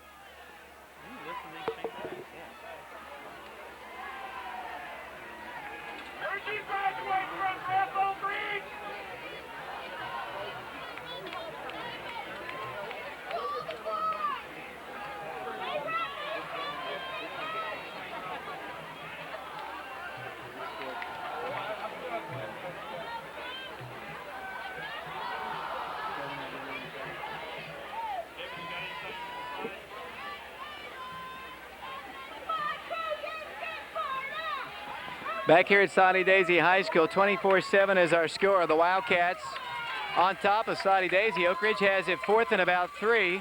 Use one of their timeouts here. And the Wildcats are showing no signs of wanting to punt. Ball is at the Soddy-Daisy 31-yard line. Cody Kofer at shotgun behind the 35-yard line, 4th and about 4. Cody rolls. Cody will run, needing a block, didn't get it. Down he goes. Good defense, Soddy-Daisy. I hope that play doesn't come back to haunt the Wildcats. Field position ball game. Wildcats rolled the dice, went for it, showing other teams down the road that the Wildcats are going to be willing to gamble at times, but this time the gamble didn't pay off. 1st and 10, Soddy-Daisy at the 32-yard line. Well, now, you look at that possession, how big is that kickoff return? You're up still 17 points. You can afford to gamble every now and again. Would have been nice to pick up that first down, though. Here comes Soddy-Daisy back on offense. Jackson split to the left. Tyler Phelps once again from the 32-yard line. 1st down 10. Campbell in motion. Handoff fullback or tailback, and he's hit after a gain of about 2, not much more. Wildcats playing with Bo Price. Spencer Gomar makes that stop. Wildcats have Maurice McKinney in the ball game. Oak Ridge has Jeremy Henderson in the game. The Wildcats have Josh Schneider and Jared Stevens. The linebackers Goldmeyer, Mitchell, and Price. The secondary, Wildcats have Black, Landon Thomas, Grant Henry, and Daley Thompson. 2nd down, 8 yards to go. 5 minutes to play here in the 3rd quarter. 2nd down, 8 yards to go. Phelps back to pass, rolling to his right. Lots of pressure, hit, gets away, moves the ball forward, and is shy of a 1st down, but he does move the ball to the 40-yard line. Good coverage down the field by the Oak Ridge secondary. He rolled out to his right, he looked, and he just nobody there, and one of the Trojans is down on the play. It'll bring up a 3rd and about 2 while they attend to the injured Trojan down on the field. 4 minutes, 43 seconds to play. The injured man is John Brown, 5'11 junior, 205-pounder, and they're going to bring the training staff on the field. No, he's going to be okay. He gets up under his own power and walks off the field. Gets a nice round of applause from both sides of the field. The Trojans have it, 3rd down, 2 yards to go. The ball is at their own 40-yard line. 4:43 to play 3rd quarter, 24-7. Oak Ridge on top of the Soddy-Daisy Trojans. Here's Soddy-Daisy. Next week we'll be at home against the Smoky Bears. 2nd time this year the Wildcats and the Bears getting together. As our cameramen tonight are Jonathan Walls, Kevin McKeithen, Michael Davis, and Cody Southard. Here comes Soddy-Daisy. 3rd down and 2. Their own 40-yard line. Phelps under center. Campbell comes in motion. Phelps hands it to him. Moves the ball outside. Adam Black misses the tackle. James grabs him, but he still is able to get enough yardage for a 1st down as he brings the ball to the 43-yard line. Slow going. Wildcat defense. Last week, the Soddy-Daisy team picked up 469 yards rushing against Farragut. Ben Peters, what do they have so far tonight? Rushing for Soddy-Daisy Trojans tonight, they have 22 rushing attempts for 98 yards. The majority of those coming from Paul Campbell and Kyle Winton. They have 87 of those 98 rushing yards on the night. Thanks a lot, Ben. 4:12 to play 3rd quarter, 1st and 10. The ball is at the 44-yard line. Wing T is not a great catch-up offense as Phelps rolls to his right. Rolling, looking, fires one down the way, almost intercepted by Landon Thomas. There, the Wildcat secondary is now playing very solid because Phelps has no place to go with it. Ill-advised throw that time. Landon anticipated that pass, came across and almost made a big play. Well, he did. Landon, like you said, he had just anticipated. He saw exactly where the quarterback was going to throw the ball. Makes a great break on the ball. The ball was just a little bit high for him. He ends up getting a hand on it, but brings up 2nd down and 10. 3 minutes, 59 seconds to play, 2nd and 10. We're in the 3rd quarter. We're on the mighty 1290 WATO, voice of the Wildcats since 1948. We're also on Oak Ridge Schools Television Channel 15 and on the internet, prepradio.com. 2nd down, 10.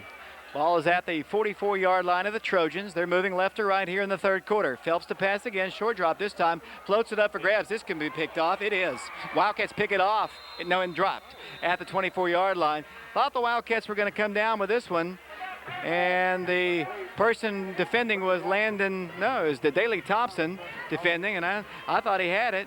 I don't know how he dropped it, but regardless, it's 3rd and 10. It looks like he definitely came down with the ball, but obviously the referee was right there, and Daley didn't put up a whole lot of argument. But David, the fans they're calling for pass interference on that. What a great play. 3rd down, 10 yards to go, 3:51 to play 3rd quarter. first 2 minutes of this quarter were just exciting. An interception, then a couple plays, or maybe even one play later, Soddy-Daisy had a touchdown. On the ensuing kickoff, Booker took it about 98 yards. Since that time, nothing. Third down, 10 yards to go. Phelps rolls, hands it off. Good running room across the 50. Ball carrier moves close to a first down, but I think he's going to be about a half a yard short, depending on where they spot him. He got a good spot and an accurate spot, and I think he's going to get the first down where they put the ball down. Ball is at the 46-yard line. It's close enough for the chains. The officials are looking at it, and they're going to bring the chains onto the field. Ben says it's short. Scott says it's short. Mike is short. 3 minutes, 29 seconds to play here in the third quarter. I'm short and fat, but I don't believe they got a first down. 3 minutes, 29 seconds to play. 24-7 the score. I don't know if Kevin has any reports down on the field. If he does, we'll go to him at any time. And, of course, Scott will have interviews down on the field. Darren will have a highlight show. He'll kind of update us on the brackets of other scores. And it's going to be third and short. Fourth and about an inch or so. And, of course, down 24-7 in this section of the field. Coach Ryan and his staff obviously going for it. And you mentioned earlier one of their assistant coaches, in fact, their head assistant coach is Scotty Smith, former Wildcat. Yeah, I know he's a long snapper. Actually ended up playing at Austin Peay with me, and he was a graduate assistant and ended up coaching. It's where he started his coaching career. Fourth down, an inch to go. Phelps under center. Let's see if he just sneaks it forward. Campbell comes in motion. Handoff goes to Campbell, and he's got a first down as he brings the ball to the 45. You know, the heralded line surge that everyone was talking about by this Soddy-Daisy Trojan team against this very much undersized Wildcat team hasn't really appeared to this point. But I agree with something Mike said a moment ago. They keep pounding at us. The Wildcats are bound to get a little tired here. The Wildcats had to substitute early and have substituted. The Soddy-Daisy trying to get their offense in gear here. They have it first and 10 at the Oak Ridge 44. 3:09 to play third quarter. 24-7 the Wildcats on top. Tyler Phelps at quarterback. First and 10. Handoff goes once again to Winton. Turns the corner at the 40. Runs into his own man and moves the ball forward for a gain of 5 or 6 and then pushed out of bounds. Wildcats had a couple guys there, and then he ran into his own man, and that kind of took the Wildcat first wave of tacklers out. And then he was able to move the ball for a gain of about 5. Yeah, he ran into his own player. I guess after he gained about 5 yards, couldn't really get his momentum going once he did that. Then James Mitchell comes down, pushes him out of bounds. They have the ball at the 36-yard line. 2:39 to play. The Wildcat 39, or 36, that is. Phelps brings them up once again. Second down, then about 2. Tyler with a double wing with single receiver. Jackson to the right. Campbell comes in motion. Campbell on the handoff. Cuts inside, picks up a first down across the 30. That's where he's tackled, really. It'll be first and 10. Bo Price there on the stop. The Wildcats have Maurice McKinney at one end position. Jared Stevens on the other side. Wildcats have had some injuries in this game. Johnny Miller went out with a bruised hip, will not return to the ball game. Brian Harris went out with a shoulder injury, as did Jonathan Mazes. And both of them, Brian came back in the ball game. I didn't really notice if indeed Jonathan came back in the game. 2:10 to play here. First and 10. The ball at the Oak Ridge 30. Jackson to the left. Single man here to the far right. Wing to the left. Single running back Campbell. Phelps rolls once again, looking to run. Here comes Spencer Gomar like a bullet. Blasts him, sacks him. Back at the 35-yard line. Gomar just came in. The quarterback, he's got a strong arm, but he just didn't look that mobile, didn't look that quick. Spencer came in like a shot and dropped him for a loss of about 5. You know, I'm kind of curious on that play. If you look where Spencer was, he was a linebacker, and it actually dropped back in coverage for just a few minutes or a few seconds, had actually was guarding the guy who was going out, and all of a sudden he decides, I got the quarterback responsibility, and just darts up there and ends up making a sack. What an outstanding play by Spencer Goldmeyer. Officially a loss of 3. Second down, 13 yards to go. The ball back at the Oak Ridge 34. Minute 19 to play third quarter. Double wing once again. Single receiver split to the left. Soddy-Daisy moving left to right. Look like some movement on the line. Here comes a pass down the way. Separation. Pass incomplete. Campbell was the intended receiver. He got a little separation between his man Landon Thomas, and I think the Soddy-Daisy fans thought maybe that Landon might have tripped the intended receiver. Pass was well overthrown. Jonathan Walls, Johnny on the spot down there with his camera right on that play. 1:06 to play third quarter. It's third down and 13 yards to go. Ben is our statistician, Ben Peters. He'll have the final stats at the conclusion of the game. Michael Davis, Kevin McKeithen, Jonathan Walls, and Cody Southard doing our camera work tonight. Darren Creek's back at the station. He'll have scores and a highlight show and a bracket update for us at the conclusion of the ball game. Coach Bruce Lucier will be joining us up here, and Scott will be going down on the field on this final regular season ball game, a Halloween night. And Scott, I don't know if your kids are here, so they're not getting a chance to trick or treat tonight. Well, I've got one here. Got my son's ball boy, of course, my daughter. Now she's not going to miss Halloween. That's her deal. I think she'd rather trick or treat and get candy than go do the Christmas thing. But you know, what a game! I mean, even though Oak Ridge is up 24-7 right now, you still don't really feel comfortable with this ball game. Timeout was asked for, I believe, by Soddy-Daisy, I believe. 24-7 is the score. It'll be third down at about 13 yards to go. Next week, Oak Ridge fans will hope you'll pack the banks and the stands of Blankenship Field as the Sevier County Smoky Bears are coming to town in the first round of the TSSAA playoffs. Reminder of the score, all the ball games in the playoffs will begin at 7 o'clock. 7:30 kickoffs are the regular season. In the playoffs, they are 7 o'clock. There are no reserve seating, so come early. Bring a lot of people.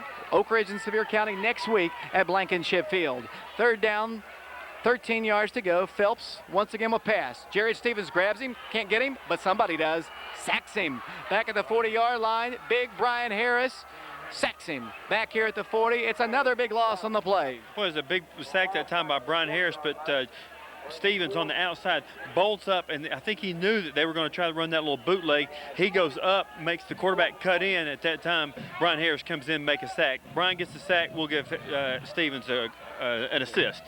Fourth down, 20 yards to go. They need to get down to the 20-yard line. They are at the 40, just actually across it. Nose of the ball just kind of right on the 40-yard line. We're down to 27 seconds and counting. Ticking down here. Fourth down and 20. Little delay in Soddy-Daisy coming to the line. Fourth down, 20. 24-7 Oak Ridge on top. Phelps brings them up. Play is halted. Delay of game, Soddy-Daisy. Boy, you talk about going to make the fans mad. That one's going to do it. They haven't been happy with these officials the entire night, and this is on their home field here, not getting the home cooking, and I'm sure it's going to be Oak Ridge's fault. It'll be a loss of 5 on the penalty, back to the 45. Well, the fans are they're out of the ball game. I think they would rather fuss at the officials. I mean, they are just all over these guys.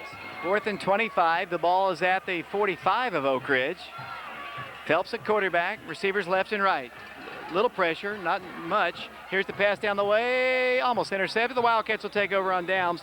Once again, Landon Thomas defending, and the Wildcat offense is on the field. Had a lot of fun in the first 2 minutes of this quarter. For the last 10 minutes or so, it's been kind of a sparring match, back and forth. Not a whole lot of action. 9.2 seconds to play in this quarter. Oak Ridge holding on to a 24-7 lead. Oak Ridge has only lost one time ever to Soddy-Daisy, and that was last time we were here. And the Wildcats trying to preserve this lead here. Still a lot of time to play. In fact, 12 minutes, 9 seconds, and 2/10 of a second. Wildcats split to the left, along with Oak Ridge's Adam Black. Backfield split. Here's the handoff, Goldmeyer, and boy, they anticipated that. They ran right into a blitz. That's the final play of the third quarter. Our score going to the fourth and final quarter. Both of these two teams heading to the playoffs next week. We'll be at home. They'll be on the road someplace. 24-7 is our score. We'll be back with the fourth quarter in 60 seconds.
And we are back here at Soddy-Daisy High School, opening play of the fourth quarter. 24-7 Oak Ridge on top. Scott McMahon at quarterback.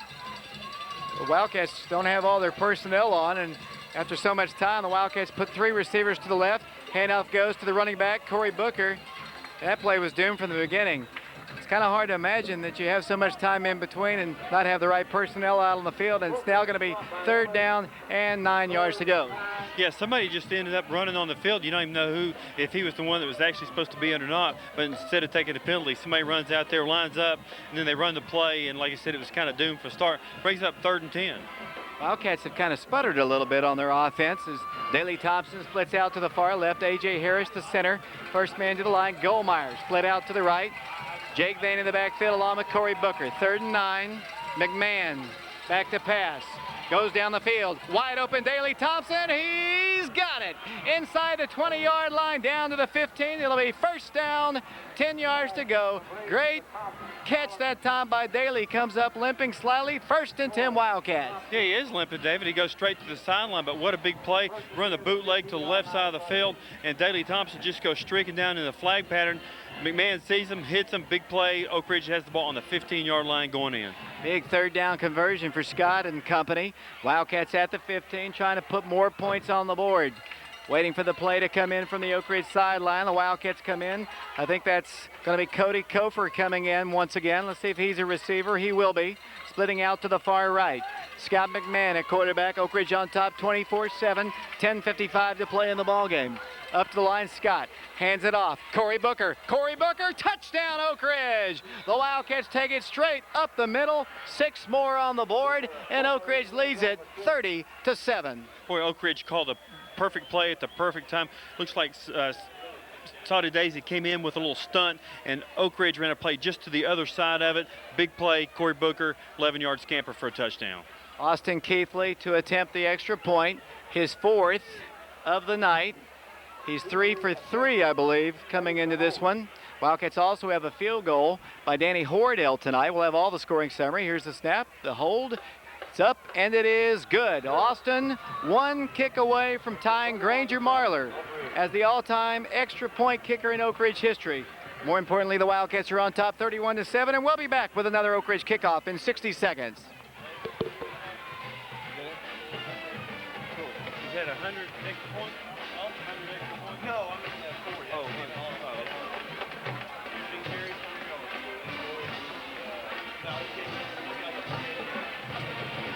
91 and 97 coming in. That's 4, that's 95. One to tie. Maybe he'll get a good game. Coach Johnny said he's already 65 years. Oh, we don't. You know, Jackson. He thought they were going to score. And Rose Sunday.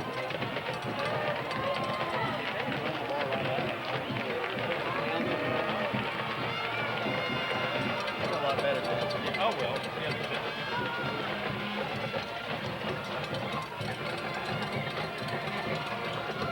And here's another Danny Hordell kickoff. He hits it high, long, driving kick in the end zone. Jackson hasn't a chance. It'll be 1st down, 10 yards to go for Soddy-Daisy at the 20-yard line. 10:45 to play in this one. The Wildcats appear headed to an undefeated region mark. And the Wildcats headed home for the playoffs, the first round against Sevier County. Looks like they'll roll in with a 9-1 record.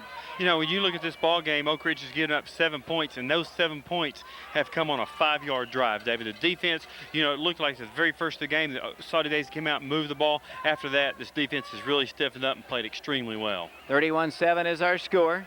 Looks like we might have a new quarterback in there by his stature, and we do. He's back to pass, has some time, throws one out here, incomplete. Guy was open and got an interesting score I'll talk about here in a second, as the new quarterback for them is number 17. That is Gary Orr, 5'11", 165-pounder. The guy was open, just couldn't quite get to him. Mike, I believe, took the score away. It looked like William Blunt and Bradley were tied, and that's important for Farragut. Farragut could sneak their way into the playoffs, which is interesting. We'll talk more about that, and actually Darren will have a full wrap up of the brackets, at least in our bracket, at the end of the ball game. So stay tuned with us for our post-game show. 2nd and 10, Soddy-Daisy. Or to pass again. Once again, the pass is out here to Jackson. Once again, this time it's completed. Up the sideline he goes. Tackled out of bounds at around the 34-yard line by the Wildcats. Black. Guy's got a nice-looking arm. He's not nearly as big as the other guy. The other quarterback for them, Tyler Phelps, 6'4", 200 pounds. This guy, they list him at 5'11", 165 pounds, and I don't know if he's 5'11". No, he didn't look like us. The other guy was definitely 6'4", but he looks to be one of the smaller kids on that field right now. They've got some young guys in there. Eric Ashley's now in at receiver. They have Jackson still in there. 5-man front, 1st and 10 for Soddy-Daisy. 10:34 to play in the ball game. He's going to pass again. Pass is caught. Guy misses the tackle, and down the field they gain 8 or 9 yards. Wildcats went in for the kill shot. Couldn't quite bring him down, but it is completion. This guy's come in and completed 2 or 3 straight, or at least 2 straight passes. It's 2nd down and a yard to go. 10:15 and counting in the ball game. 31-7, Oak Ridge on top of the Soddy-Daisy Trojans. The ball's at the 43-yard line. It's a good-looking football team, Soddy-Daisy. You know, the Wildcats have played well, especially on defense, have had some big plays. Soddy-Daisy's had a couple drops. I'd hate to play this team in the playoffs, actually. 2nd down and a yard to go. Once again, Oric quarterback. He'll pass again. No pressure all day. Throws it down the field. Daly's defending, incomplete. Passed all the way down the field to 20, giving them a lot of time to throw that time. The Wildcat linemen must be getting tired of going against these big physical guys from Soddy-Daisy. They've got Josh Schneider, who's gone both ways all night. Jared Stevens, Maurice McKinney in the ball game, along with Jeremy Henderson. Brian Harris taking a breather on defense. Because he came out with an injury earlier, but did come back in the ball game. The Wildcat secondary is the same. They've got a couple new guys in the ball game. As once again, Soddy-Daisy comes up. Gary Orr, quarterback. They're moving right to left. 3rd down and a yard to go. Orr from the 43-yard line. Campbell comes in motion. Handoff goes to him. He moves the ball to the 50-yard line and down to the Oak Ridge 49. That is enough for an Oak Ridge 1st down. 9:40 to play in the game. 1st and 10. Adam Black there on the stop. 1st and 10 Trojans. Wildcats headed to Blankenship Field next week, and I want to emphasize that. We'll hopefully have a big crowd. Hopefully the weather will be as nice as it is tonight. Next week at Blankenship, Sevier County and Oak Ridge, the 1st round of the playoffs. Here come the Trojans to the line, and play is halted before the play ever gets started. An official's timeout. Tomorrow at 1 o'clock, the Oak Ridge freshman team are in action. They'll be in action against the Ooltewah Owls in the championship ball game from McMinn County High School. Have the broadcast beginning at 1 o'clock. 1st and 10. Ball's at the 49. Oric quarterback, back to pass. A little quick pass to Jackson, complete. Daley Thompson and company tackle him at the 40, shy of a 1st down by about a yard. Nick Fletcher's now in the ball game for Oak Ridge. 9:09 to play.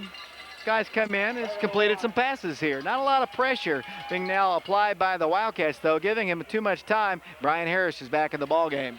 Yeah, he looks like he throws that intermediate route very well. It doesn't have the arm like the other quarterback does, but it looks to be a whole lot more accurate. 8:50 and counting. 2nd down and a yard to go. Wing T's an offense, when you get behind, it's kind of hard to catch up.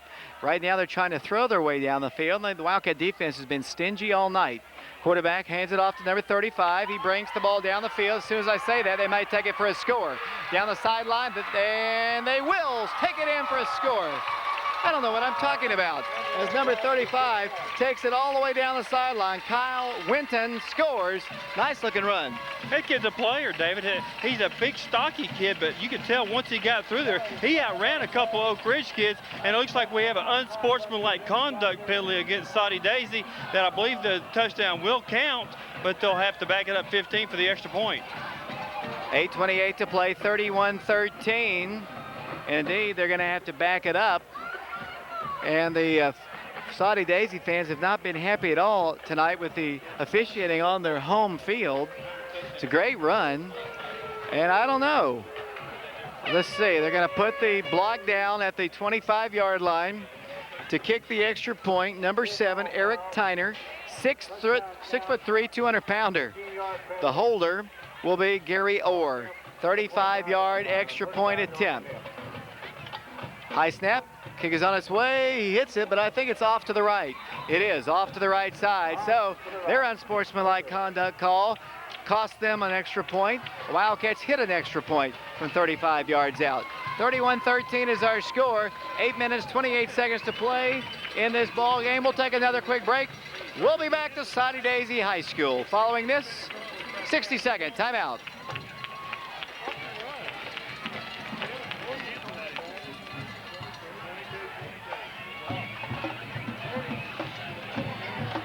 Now who has to lose?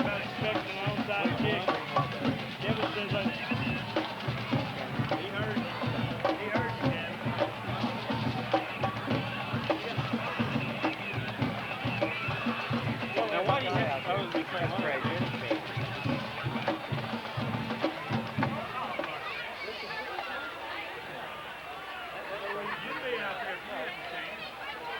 Oh, you put your big.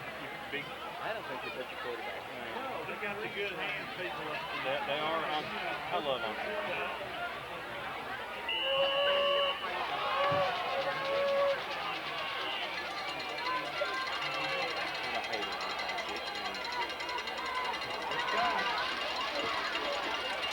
Here comes the onside kick, and Scott McMahon covers it.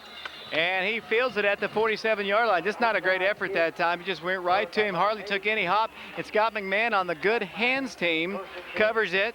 And the Wildcats have great field position. 1st and 10, just not a good effort on the onside kick. Well, he kicked it entirely too hard. It never, you want it to bounce a couple times on that second or third bounce to hit that real big high bounce. He hit it. I think it bounced one time right to Scott McMahon. He catches it, and Oak Ridge has good field position on their own 47-yard line. 31-13 our score. The Wildcats on top. 8:27 to play in the ball game. Here comes Oak Ridge to the line. Scott at quarterback. Vane is the fullback. The tailback is Corey Booker. Scott McMahon under center, A.J. Harris. The pitch will go to Corey. Corey turns the corner, down the field, is driven out of bounds at around midfield. It'll be a gain of 2 or 3. Stops the clock, though. 8:20 to play. Right now, Ulawal's on top of Farragut, 10-7. Farragut's only chance of making the playoffs is to beat Ulawal tonight and hope that Bradley beats William Blunt. But right now, you know, Bradley's actually helping out, at least in a tie ball game, but Farragut's not helping their own cause. 2nd down and 9 yards to go. 8:20 to play in the ball game. 31-13, Oak Ridge on top. Tom Thornburg split out to the far right. Wildcats come up with Goldmeyer and a slot to the right. Vane and Booker in the backfield. 2nd and 9. Spencer comes in motion. Handoff goes Jake Vane. Powell drives his way over the 50-yard line down to the 49. It'll be 3rd down and about 6. And I don't think we really want to give them the ball back. I think the Wildcats don't want to get into a real conservative mode right now. They're up 31-13, but there's still 8 minutes to go. Well, Oak Ridge needs a few first downs, milk the clock for all they can, and if they have to punt, hopefully pin them down and make them go the length of the field to score again. Wildcats have it at the Soddy-Daisy 49-yard line. 3rd down, 6 yards to go, but you don't want to throw an interception like they did earlier to set up their first score. Cody Kofer splits out to the right. Wildcats come up, Vane and Goldmeyer. Booker in a wing to the left. They're almost off sides, and they are. They jump off sides, and that's going to give Oak Ridge 5 yards. It's still going to be shy of a first down by 1 yard. It'll bring up 3rd down and a yard to go.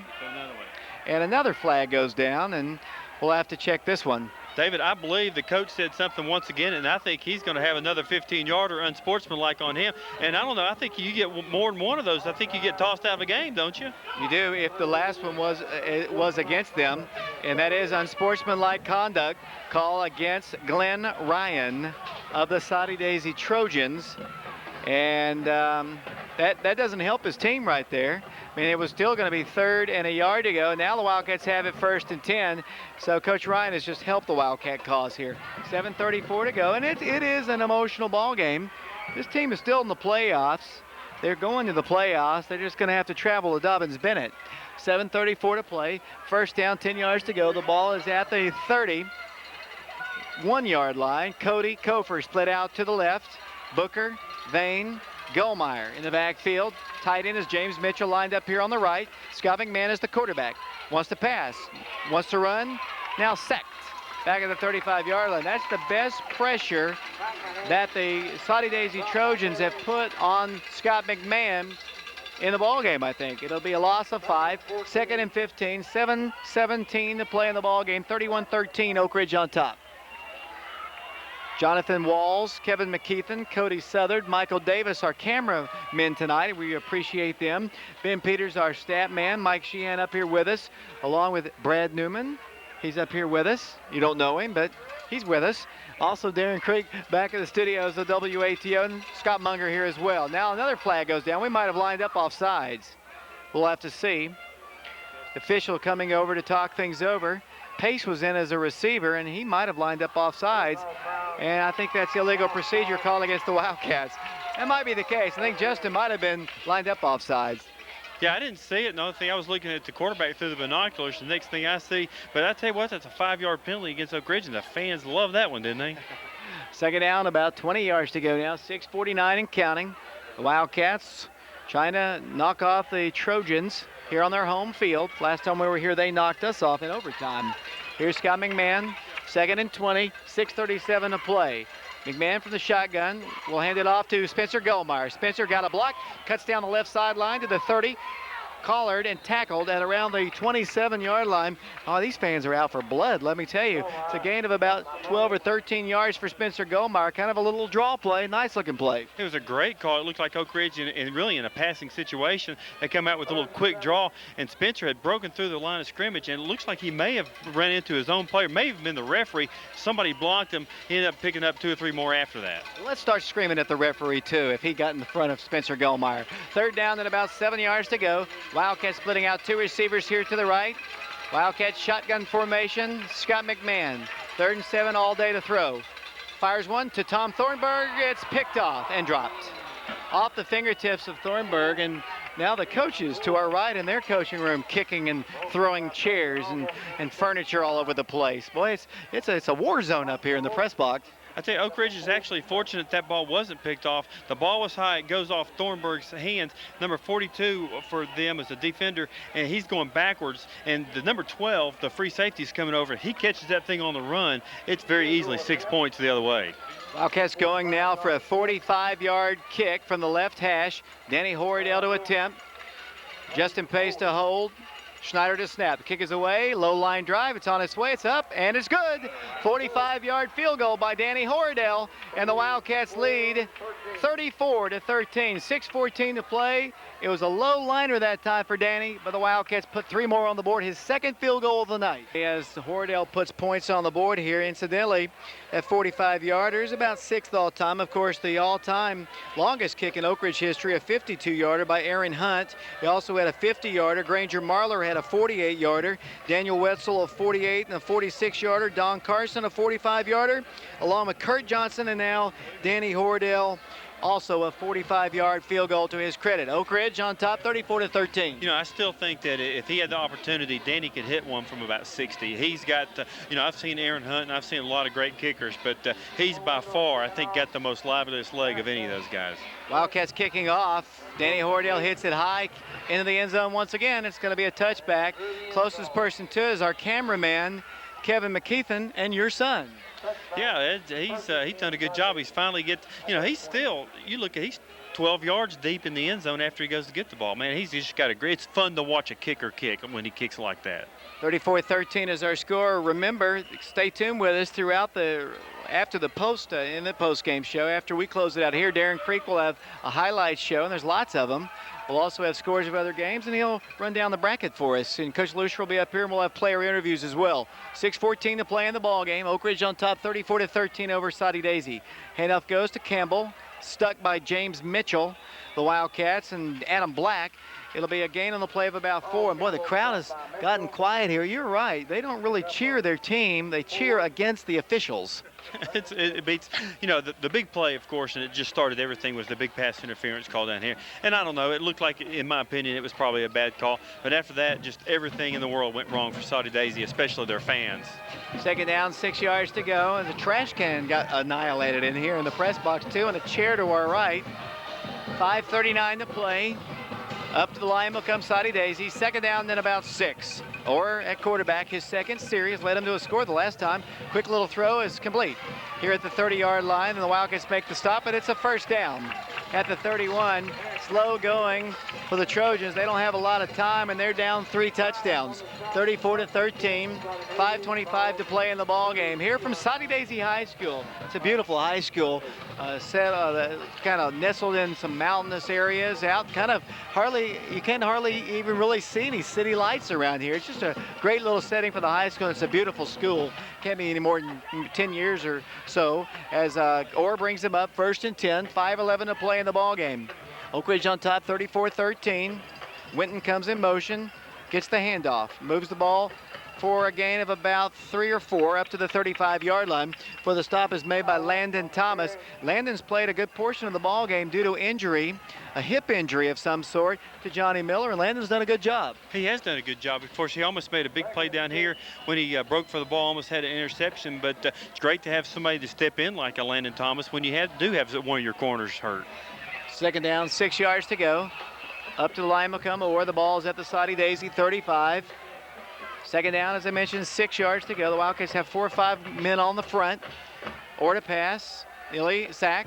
Fires one down the field. Daley Thompson defending. It's incomplete. Jackson was the intended receiver, and there was some pushing and shoving, but no real contact. It's incomplete. Wildcats got a little better push that time and came in and gave Orr a little bit more pressure. Orr hasn't been pressured much since he's come into the ball game. It'll be 3rd down, 7 yards to go. The clock is stopped now. 4:22 to play in this one. Oak Ridge on top, 34-13. Ben will have statistics at the conclusion of our broadcast. Bruce Lucier will be up here to talk with me. We'll have player interviews. Stay tuned for all that. We're on WATO. We're on Oak Ridge Schools Television Channel 15, and we're on the internet, prepradio.com. 3rd down, 6 yards to go. Ball's at the Soddy-Daisy 35-yard line. They're moving right to left here. Orr hands it off. Campbell nowhere. Might have gotten a yard. Then a late flag comes in. Maybe a hold, maybe a face mask. Actually, it's going to be against Soddy-Daisy. The official just has words for the young man. It's going to be a clip, illegal hit below the waist on the defense. And that's, I don't know. I've never really seen that. Actually, he signaled a clip on the defense in the pile, which was hard to understand. I didn't see it, obviously, and they're yelling over in the booth next to us. I think they're happy they're getting a call finally. And this is the one time the penalty goes against Oak Ridge that they don't even make a noise here. Fans do. I've never seen a hit below the waist call on a defense. I mean, I didn't know you could do that. Well, evidently he saw something, and the referee glares over to Coach Glenn Ryan. 4 minutes to play in the ball game. 34-13 is the score. Orr at the 49-yard line after the 15-yard penalty is stepped off. Orr rolls, looking, sacked. Jeremy Henderson drops him for a loss of about 3. Big penetration by the senior, and the Wildcats holding on to the lead, and the time is ticking away for the Trojans. But the good news is the last time we were here, the winner advanced, the loser ended their season. This year, both teams are heading to the playoffs, and I think this is a Soddy-Daisy team that actually can make some noise. I think they're going to have to do it in Kingsport, the way it looks right now. But I think this is a team that's capable of playing with anyone, and against a physical, this is a physical team, and Dobbins-Bennett not nearly as physical. And we'll just have to see what kind of a game they have. The only thing that kind of concerns me, they don't get a lot of pressure on their quarterback. 2nd down, 13 yards to go. Orr to pass, lots of pressure, sets up a little screen pass to Winton, complete. The 45 to the 50. Stutter steps and moves the ball to the 40-yard line and is tackled. That's a 1st down. It's a great play. Wildcats have been getting that pressure in on the quarterback, and he just kind of dumped it. Nice looking play. 1st and 10. Stop is made by Josh Schneider. Also Spencer Goldmeyer. The Wildcats also make the stop with Ravel Coffey. 1st and 10, 2:56 to play. Scott Monger is heading down to the field here. Mike Sheehan has joined us here and has been up here the entire time. The Wildcats on top, 34-13. I'll get your comment here in a moment as once again Orr brings them up. 1st and 10 at the 39-yard line. Not a lot of time for the Trojans. Winton comes in motion. Handoff goes to number 34, and he moves the ball to the 35-yard line. Carrying the ball for them was Brandon Battles. Mike, Wildcat defense has been solid all night. They've had one long drive, and it came on a big long run. The other score they had was a 5-yard drive after that interception. Yeah, they just played outstanding football there. They played tenacious all night long. They put a lot of pressure on that quarterback. They've got to the running backs very quickly, haven't given them the chance for the big long run all night. Great job by the defense. Orr brings him up once again, 2nd and 6, 2:10 to play in the ball game, 34-13, Oak Ridge on top. From the 35-yard line, Orr to pass. Across the middle pass, caught inside the 20, rumbling down to the 10, down to the 8-yard line. Stop is made by Grant Henry. 1st and goal for the Soddy-Daisy Trojans at the 8. Kyle Winton, who's had a great ball game, makes the reception. Nice pass by Orr. 1st and goal. 2 minutes to play. You know, Kyle Winton has highly impressed me all night long, David. You know, I've heard you and Scott talk about him earlier during the broadcast. That young man is tough. He's a very hard runner to bring down. That time he got wide open in the middle of the field, just ran right down the middle and dared anybody to tackle him. Great play. 1st down for the Trojans. 1st and goal. At the 8-yard line, receivers left and right. Jackson left, Orr to pass. Quick pass, almost intercepted by the Wildcats. Bounced up and almost taken down the field by Jared Stevens. Be 2nd down and 10 yards to go. And Jared just got his big hands up there and almost picked it off. David, that was close. I thought Jared had it. He just lost the balance of the ball, but he did have it in his grasp. But then we took one step that fell incomplete. Still a big play by him. Need to buckle down and keep the Trojans out. They're really trying hard, David. There's definitely no quit in this Trojan team. They want to score right here.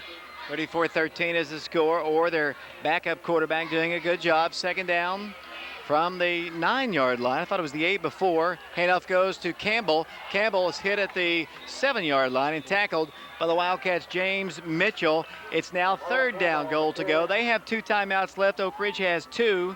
I think Coach Ryan realizes that 3 touchdowns, that deficit is too much to overcome. They're just going to be happy to get one more on the board. That's exactly right. This is more or less to appease themselves and their fans, David. See if they can drive it in on the Wildcats. Wildcats playing tough, though. As they've done all night long, they're really hard to run against.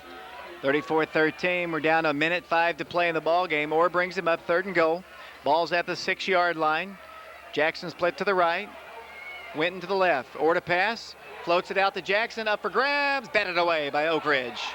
Good defense. The Wildcats knock it away with Daley Thompson. Nice play for him.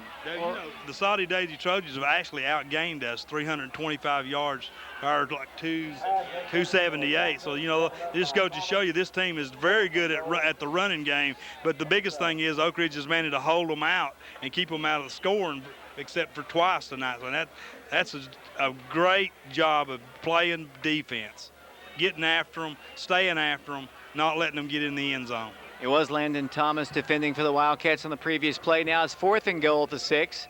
54 seconds to play. Jackson split to the right. Orr at quarterback. Double wing once again. 4th down, goal to go at the 6. Soddy-Daisy trying to get in the end zone.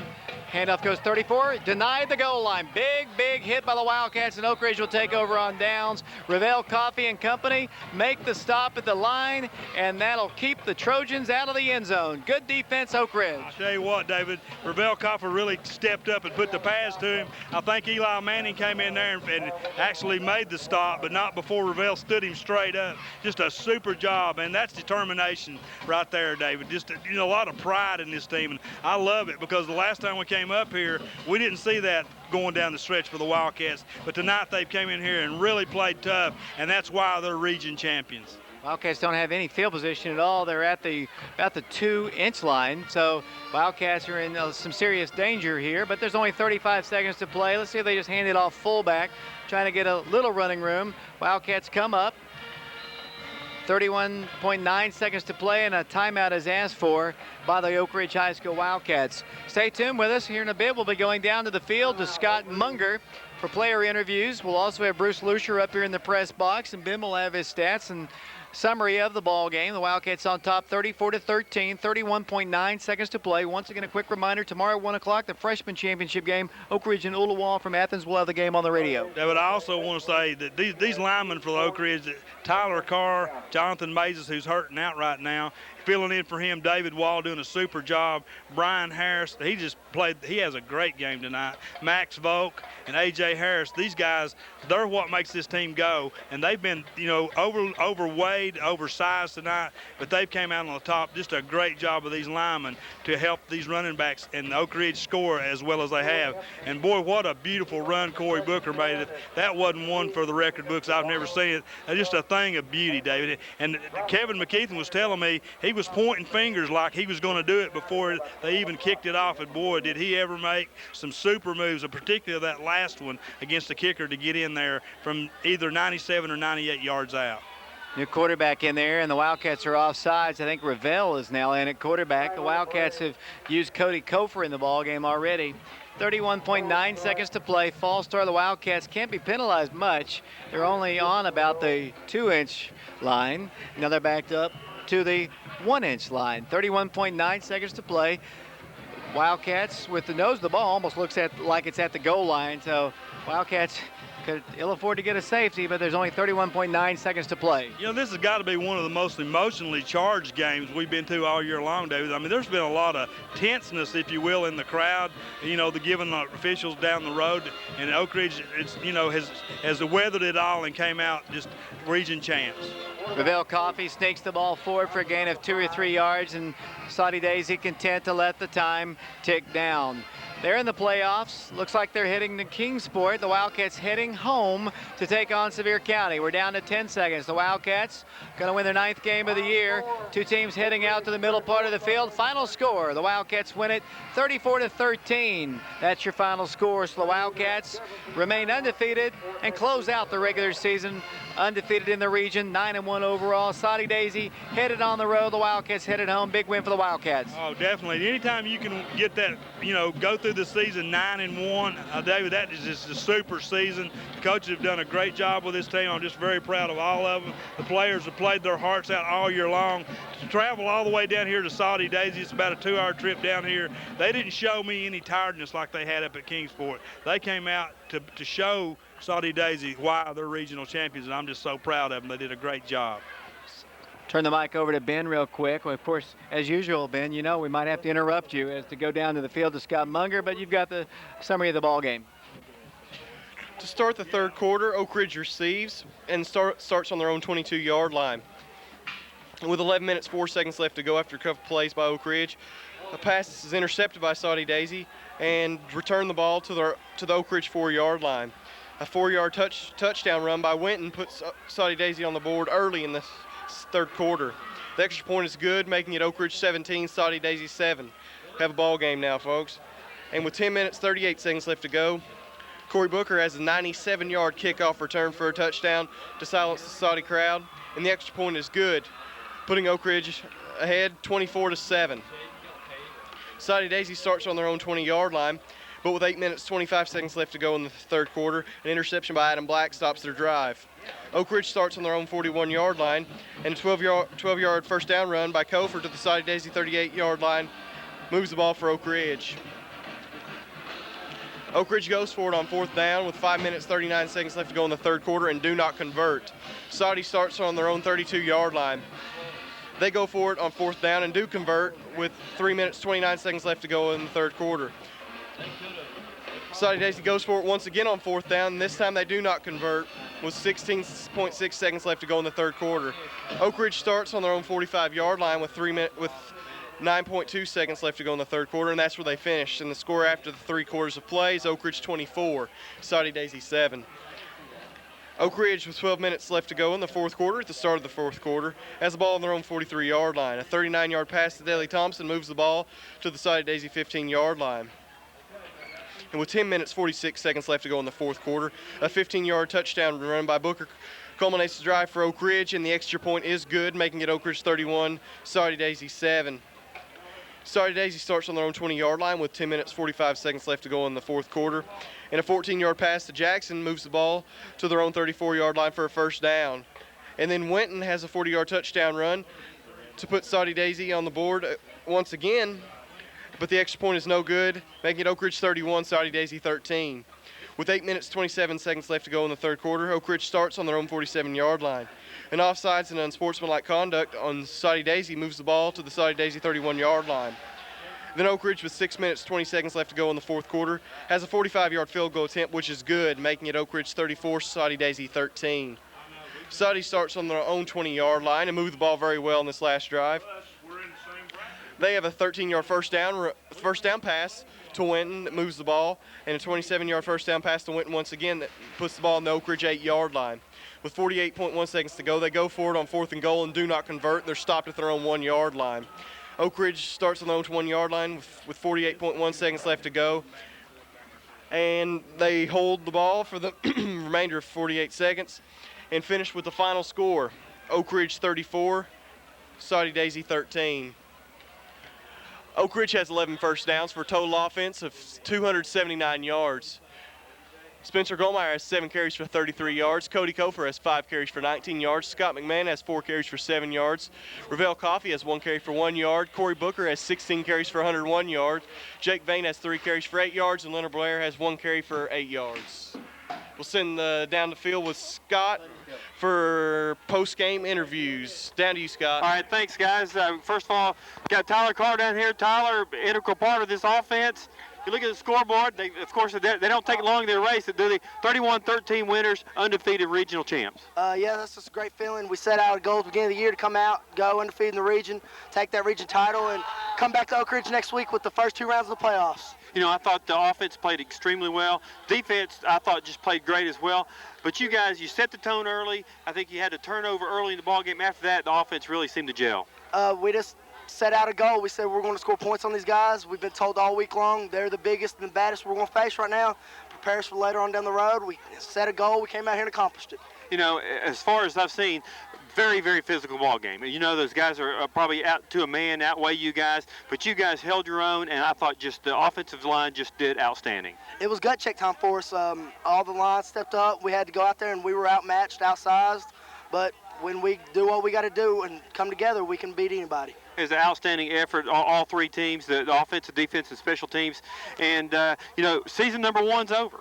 And now, you know, season number 2 starts next week, Friday night at home against Sevier County, first round of the playoffs. It's do or die time to step up and see who the big dogs in the state are. And we're going to be right there in the running with them starting Friday night. You know, I heard Coach Lucia say, you know, you've got 1 blemish on your record. But you know what? That doesn't mean anything because you've got to win 2 more ball games, but the first one comes Friday night. Yes, sir, and we're all tied up right now. It's our season 0-0, starts all over. Everyone's on an even playing card. It's back to game 1. Tyler, I appreciate it. Great effort tonight. Great ball game. Thanks, sir. Corey Booker, get over here. Corey, I think you end up tonight with just right around 100 yards or so. That's a hard 100 yards, though, isn't it? Yeah, it was probably the toughest 100 yards I've ever gained in my career. You know, it looks like you guys tried to run a sweep several times. It looks like they were stunting the ends or moving the ends out. You just couldn't get a whole lot going there. Yeah, they were trying to string everything to the outside and try to get us to run out of room on the field, and they did a pretty good job of it. We couldn't really get anything around the edge on them tonight. You know, of course, to me, in my opinion, you know, the play of the game is, of course, the kickoff return. You guys they just scored at 17-7. It's a ball game, and then you get the ball right at 97, 98. You could probably tell me, where did you catch that ball? On the 2-yard line. And, I mean, when I started running, there was a huge hole. I saw nobody but the kicker, and I feel like if the kicker tackles me, then I deserve not to score. Do you think you would have heard it if the kicker would have tackled you there? Man, I would have probably heard it from everybody on this team. You know, we were going back in the record books, and I guess you probably remember as well as a lot of people here, you had a 97-yard kick return against Soddy-Daisy. Do you recall that? Yeah, that was probably a long time ago, freshman year, but I still remember it was a pretty good one. It was, freshman year. I tell you what, Spencer comes in, gets some hard yards. Scott McMahon. Scott had a great night tonight. I think he ended up 6 for 8 with over 100 yards. Offense looked really good tonight. Yeah, Scott's been stepping this game up so tremendously here lately, and I just hope that he just keeps playing well into the playoffs. You know, speaking of the playoffs, season number 1 is over. You know, all the 10 games are down the drain. It starts from here. You got 5 more games, and of course, the next weekend, go home. I know you guys were excited to hear that the checkerboards are coming out next week. I mean, that's probably the highlight of the season, just to make it to the playoffs. And first time you step foot on the checkerboard and get the adrenaline rushing through your body, it's just amazing. You know, one of the things, too, as a senior, you know you're playing 1 more game at home, but you don't know if that may be your last game. Yeah, I mean, we got to come out and execute. I mean, I don't want to end my season on Blankenship Field. I want to end my season in Murfreesboro. Absolutely, it's a great attitude. I know a whole lot of people. I know there's probably 90 or so kids on this team that have the exact same thing as you do. Murfreesboro is on everybody's mind. Step number one's next week. Yep, we got to take it one step at a time, and hopefully we can get it done. All right, Corey, appreciate it. Great effort tonight. Congratulations. Undefeated region champs 2003. Once again at the field at Soddy-Daisy, Oak Ridge winners 31-13. Thanks a lot, Scott. Now we'll go back to Ben, and we'll let him conclude the rest of the statistics. The Wildcats victorious. Ben? Oak Ridge had 37 rushing attempts on the night for 177 rushing yards, average of 4.8 per carry. Cody Kofer was 0 for 1 on the night passing. Scott McMahon was 6 for 9 on the night, 102 passing yards. Corey Booker was 0 for 1. Altogether, they were 6 for 11 for 102 yards on the night. Their long was 17. Scott's long, I guess, was 39 yards on the night. Spencer Grollmeyer had 2 receptions for 40 yards. Ravel Coffey, Adam Black had 2 receptions for 21 yards, and James Mitchell had 1 reception for 2 yards. Soddy-Daisy, on the other hand, had 15 first downs for a total offense of 329 yards. They outgained Oak Ridge by around 50 yards on the night. Tyler Phelps had 3 carries for -3 yards, while Brandon Battles had 4 carries for 13 yards. Kyle Winton had 16 carries for 98 yards. Paul Campbell had 13 carries for 79 yards. Soddy-Daisy had 37 rushing attempts on the night for 178 rushing yards, average of 4.8 per carry. Tyler Phelps is 7 for 12 on the night passing, 71 yards. Gary Orr was 6 for 11, 80 yards passing. They were 13 for 33 together, 151 passing yards on the night. Gary Orr came in, most of his was, I believe, in the fourth quarter, I believe a little bit in the third. Trey Jackson had 4 receptions for 40 yards. Eric Ashley had 2 receptions for 17 yards. Chris Gross had 1 reception for 17 yards. Kyle Winton had 5 receptions for 61 yards. Paul Campbell had 1 reception for 16 yards. Once again, Soddy-Daisy, 15 first downs, total offense of 329 yards. Oak Ridge had 11 first downs, total offense of 279 yards. Trojans outgained the Wildcats on the night, but Oak Ridge won where it matters in the points on the scoreboard. Oak Ridge 34, Soddy-Daisy 13. Back to you, David. Thanks a lot. We're going to do things. Hopefully this won't be bad luck. Coach Lucia's still down on the field, and we're going to let Scott kind of do the interview from down on the field. It is a long walk, especially for a guy who's over 50 years old, Coach Lucia, to come up to talk with us. And hopefully, actually he says he's going to come up here. I guess he doesn't want to break any kind of tradition or superstition, so we'll just take a break here. Once again, the Wildcats victorious here. Final score of the ball game, 34-13. Incidentally, our camera personnel tonight, we have Michael Davis up here with us. We had Kevin McKeithen, Jonathan Walls, and Cody Southard down on the field. Darren's back at the station. Stay right with us. Don't turn over to Channel 12 right now. Stay with us, and we're going to have the highlight show, all the scores of the ball game, big plays. We'll also have scores of other ball games, and I believe Darren will be able to run down some of the brackets as well, at least on the upper end. The upper end of the bracket for the playoffs beginning next week. We do know we're at home against Sevier County next week. Soddy-Daisy's on the road. I think they'll probably be going to Kingsport Dobbins-Bennett. Take a quick break, waiting for Coach Lucia to join us here. Wildcats victorious, 34-13. We'll be back with Bruce Lucia following this 2-minute timeout. Winton had 16 carries for 98 yards. Paul Campbell had 13 carries for 79 yards. Soddy-Daisy had 37 rushing attempts on the night for 178 rushing yards, average of 4.8 per carry. Tyler Phelps is 7 for 12 on the night passing, 71 yards. Gary Orr was 6 for 11, 80 yards passing. They were 13 for 33 together, 151 passing yards on the night. Gary Orr came in, most of his was, I believe, in the fourth quarter, I believe a little bit in the third. Trey Jackson had 4 receptions for 40 yards. Eric Ashley had 2 receptions for 17 yards. Chris Gross had 1 reception for 17 yards. Kyle Winton had 5 receptions for 61 yards. Paul Campbell had 1 reception for 16 yards. Once again, Soddy-Daisy, 15 first downs, total offense of 329 yards. Oak Ridge had 11 first downs, total offense of 279 yards. Trojans outgained the Wildcats on the night, but Oak Ridge won where it matters in the points on the scoreboard. Oak Ridge 34, Soddy-Daisy 13. Back to you, David. Thanks a lot. We're going to do things. Hopefully this won't be bad luck. Coach Lucia's still down on the field, and we're going to let Scott kind of do the interview from down on the field. It is a long walk, especially for a guy who's over 50 years old, Coach Lucia, to come up to talk with us. And hopefully, actually he says he's going to come up here. I guess he doesn't want to break any kind of tradition or superstition, so we'll just take a break here. Once again, the Wildcats victorious here. Final score of the ball game, 34-13.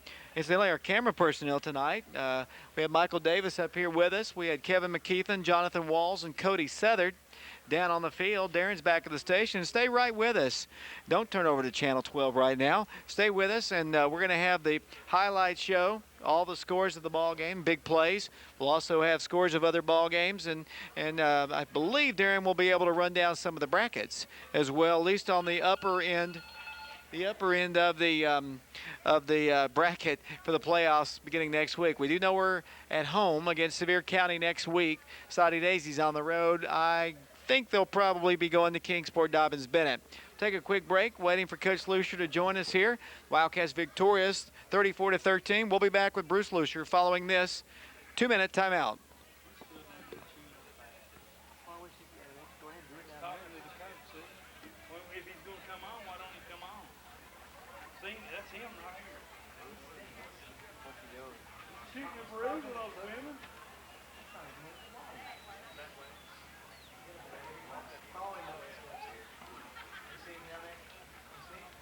I've got the camera on.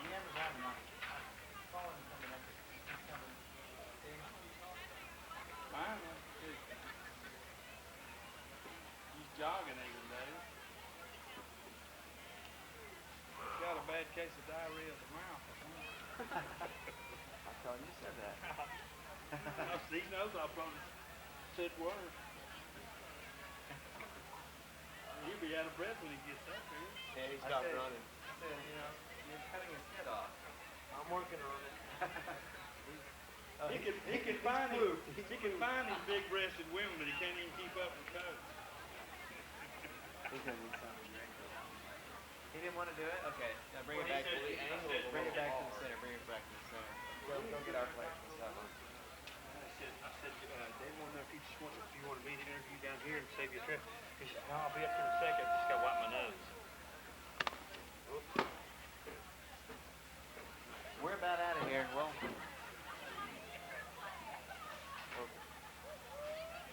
Oh, no, they left. who? Billy did. Does he know how to get in here? Oh, my God. Dude. Are you going to be out here again? Coming about 15 minutes with Coach Lucia's coming right in behind you. I'll move in just a second. He's right behind you. I was going to give you a little break here. You have to come all the way up here. I wanted to come up here. I didn't have much fun up here last time. I wanted to come up here and have a little bit more fun. And we are back here at Soddy-Daisy High School, and joining me is the head football coach at Oak Ridge High School, Coach Bruce Lucia. Coach, congratulations. Close out the regular season, the region undefeated. And I know that the goal was a championship, and your second goal is to finish undefeated in the region. You did that. Came down here and played a good Soddy-Daisy team. I think the score doesn't really indicate how good of a team this was. A couple drop passes, 2 or 3 drop passes, some big penalties at crucial times. This game is a lot closer. I thought your team played outstanding defense. One of their drives was only 5 yards after that interception. They had the one big long run. Other than that, your defense was solid. Your offense put points on the board. Your special teams came through for you again with a kickoff return, 97 or 98 yarder. Second time he's done that against Soddy-Daisy, and a good punt when you needed it from Danny, and just some overall good play against a good football team who I think will make some noise in the playoffs. Well, you know, my hat's off to our team. I think they've worked hard this season to get to where we are right now. We got that one blemish on there, and we know that if we take care of our business and go week to week and focus on the people that we're going to see, and right now it's the Smoky Bears coming to town, but you know, we take care of that, good possibility we might be able to have the opportunity to right that. And I know I can think back to 8 long weeks ago, you know, standing up there at Kingsport, and our kids were, you know, they wanted to play them again. And I think it'll be a different story if we can get that far. We know we got a lot of work before that time. Soddy-Daisy, good football team. I thought that Coach Ryan, his staff did a good job having them prepared. Very, very physical. You know, good size up front, run to the ball, hit you when they get there. Early in the game, I thought we were going to be a comedy of errors tonight. It didn't look too good, for putting the ball on the ground there out of the gate. But then they turned around, gave it right back to us, and we settled in. And then second half, Scott, he's throwing it to the right receiver. Just guy got under it and picked it off and took it back down at about the 1 yard line. But again, we settled down, did the things we had to do, and I guess what's fair is fair. They dropped a few, we dropped a few, turned them over a little bit, but played well on defense. Kicking game, we got to cover better. Danny ain't gonna hit in the zone every time, and I think he mishit the two didn't get in there, but we've got to cover that better. Gave them field position, and that's the thing that we can't allow. When we got to make them go to the field, now we got a chance to play some pretty good defense out there. Offense sparked up, a little slow out of the gate, starting out early, but settled in and played very, very strong. Quarter and a half. Second half, kind of the same thing. We struggled right there out of the gate in the third quarter, but we came back and ran the clock when we needed to, made some plays when we needed to. Nice toss and catch from Scott to Daly down there, which I thought was a big play at the time to keep the drive going, give us a few more cracks to run some clock off of there. And I never did feel easy, even with the score or whatever it was, 30, 31, 13, or whatever it might have been on there. But again, my hat's off to our guys. They played hard tonight. We wanted to come down and see if we couldn't go undefeated in the region, and we have now. Now it's time to kind of enjoy this one this evening for the rest of the night and start getting ready for the Smoky Bears. They'll be tough. Coach, one big play in the ball game which went against Soddy-Daisy, and you might clarify it. It did not look like pass interference on that one play that it resulted in a big penalty. Was it face guarding? What did they call down there? Made Coach Ryan upset, and it didn't look like pass interference from our vantage point. We got the benefit of the call, then the unsportsmanlike conduct, got the ball to 25, and the crowd was going nuts. Coach Ryan kind of got them fired up. Then Corey just takes it 25 yards in and kind of quiets the crowd, and the momentum that they did have when the coach was upset kind of turned against them. But what was the call officially down there? Well, of course, the signal was pass interference, but I think the guy was face guarding him. I mean, he didn't even make an attempt to go to the ball. He just got up in our face, and I thought Cody was going to catch the thing, but then the guy jumps in his face right there at the end, and so there's a face guarding what I was thinking it was. Of course, it just goes down as pass interference. We don't have face guarding call in high school, and so even though that's what he was doing, I thought it was a good call at the time. I was standing right there by it, and I thought we got interfered because I know we've had that call against us plenty of times. Coach, big kickoff return, kind of answered their touchdown. Corey, I think 97, 98 yards. It really answered because they had come back. I think it was after that score was 17-7, I believe, and then Corey just returns it, and it just kind of just squelches their momentum. Well, it was big. I thought that we gave them a gift right there. 10-point lead. I wasn't very comfortable, and I knew it was going to be a battle after that. I'm thinking 2 years ago. Same thing's going on. We come out at halftime with a pretty comfortable lead, and then we don't play, make tackles in the second half, and we go home unhappy. And I could see the same thing starting to unfold. So it was big at that time. I thought we answered right back with Corey, and I know it quieted them down, and they had to take some of the wind out of their sails. Feeling so good 1 minute, and then you give that up, and you're still down 17 points. What a big turnaround right there. And then we were able to move offensively a little bit after that, even though we kind of stalled and had to go for the field goal down there. But Danny banged it on through, which was nice to see, and he's kicking the ball well here at the end of the season. So everything seems to be clicking pretty good right now, and hopefully we can, keep them rolling. And as I said a little while ago, get ready for them Sevier County Bears coming in next Friday. 49-14 was the final score the last time we played them a few weeks ago at Sevierville. I think they found a passing game. I think Cheney stepped in and started to throw the ball well for them. I think they were beating South Doyle kind of easily tonight when everybody's beating them. It'll be like last year, I'm sure. You blew them out last year in the regular season. It came down to the last play of the game in the playoffs last year, and I would expect that Coach Brewer will have those guys ready Friday night. No doubt about that. I was thinking of that today. Somebody was talking about, well, you beat them pretty good during the regular season. Well, 49-14 is the exact difference as 42-7. We beat them last year during the regular season. And then we come into the playoffs, and it's 25-19. They are throwing the ball around more. Surely they're having a little bit more success doing that. I'm sure they're mixing the run in there, but they're not running the ball very effectively, but they got those big boys up front. We didn't get much of a rush on the quarterbacks tonight. Again, they're foot to foot in there. They got the big wide bodies. They're keeping 6 and 7 in the box trying to protect, and the only thing we could do is kind of get some pressure off the edge a little bit and hope somebody wiggles and slips off from inside if we can make the quarterback hang on to it long enough, and we got a couple of those, but we could never get anybody in his face to where he's just launching it up there and chucking and ducking type of thing. But I'm sure they'll they'll come in and he'll have them ready. You know, they've got to look at us now on tape as far as everything that we like to do. All the new wrinkles and things have become old wrinkles. And, you know, they've got to defend us. But, you know, right now I feel pretty good. We're playing pretty well offensively, moving the football. You know, Scott had a pretty good night tonight. I don't know what his stats were, but threw the ball well early, take away that pick right there, and I think he threw it outstanding in there. So, you know, all in all, I think the offense executed pretty well. Defensively, we're still battling in there, and as long as we'll do that, I think we'll be able to compete with people. Kicking game, Danny and Austin are kicking well. You know, we got to tweak a few things on coverage, especially on the kickoff if we're not going to bang it in the zone. But, you know, if we can continue to improve week to week, you know, maybe we can make some noise this year. Coach, congratulations. Have a safe trip back and have a good weekend. Thank you, David. You too. Coach Bruce Lucier, head coach of the Oak Ridge Wildcat football team. Final score of the ball game, Oak Ridge wins it 34-13. Now let's get some final words here. I know the gentleman from Soddy-Daisy would like for us to move on out here so he can close it up. But good win for the Wildcats against a good Soddy-Daisy team. I think they have a chance on the road. I think it's probably Kingsport where they might be going. I think they have a chance. They do. I'm going to tell you, I cannot believe this team lost to William Blount. I can't believe they lost to McMinn County. It's probably the second best team that we've played other than Kingsport. Great football team. They came in, moved the ball, you know, a little bit better there when they put in the other quarterback, and he threw the ball extremely well. But I'm proud of Oak Ridge. I mean, they played well. They had a lot riding on this game. Not necessarily for a regional standing, but in pride. They wanted to be undefeated in the region. They were. Played a great game. Couple big plays. Corey Booker, of course, the big touchdown after the two penalties down here was huge. And then the kickoff return was huge. And I tell you what, there's a lot of players stepped it up. The offensive and defensive line for Oak Ridge, I thought, played extremely well tonight. Scott, thanks a lot. Will you be at Blankenship next week? I wouldn't miss it for the world. It's Oak Ridge and Sevier County next week, and we'd like to thank the people who made this broadcast possible, and hope you'll stay tuned.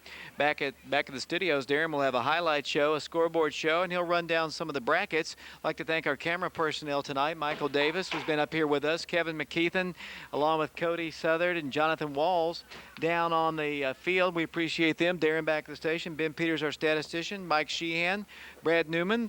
For them, this is David Cleary. Once again, the final score, Oak Ridge wins it 34-13. Stay tuned for the highlight show. So long, everybody.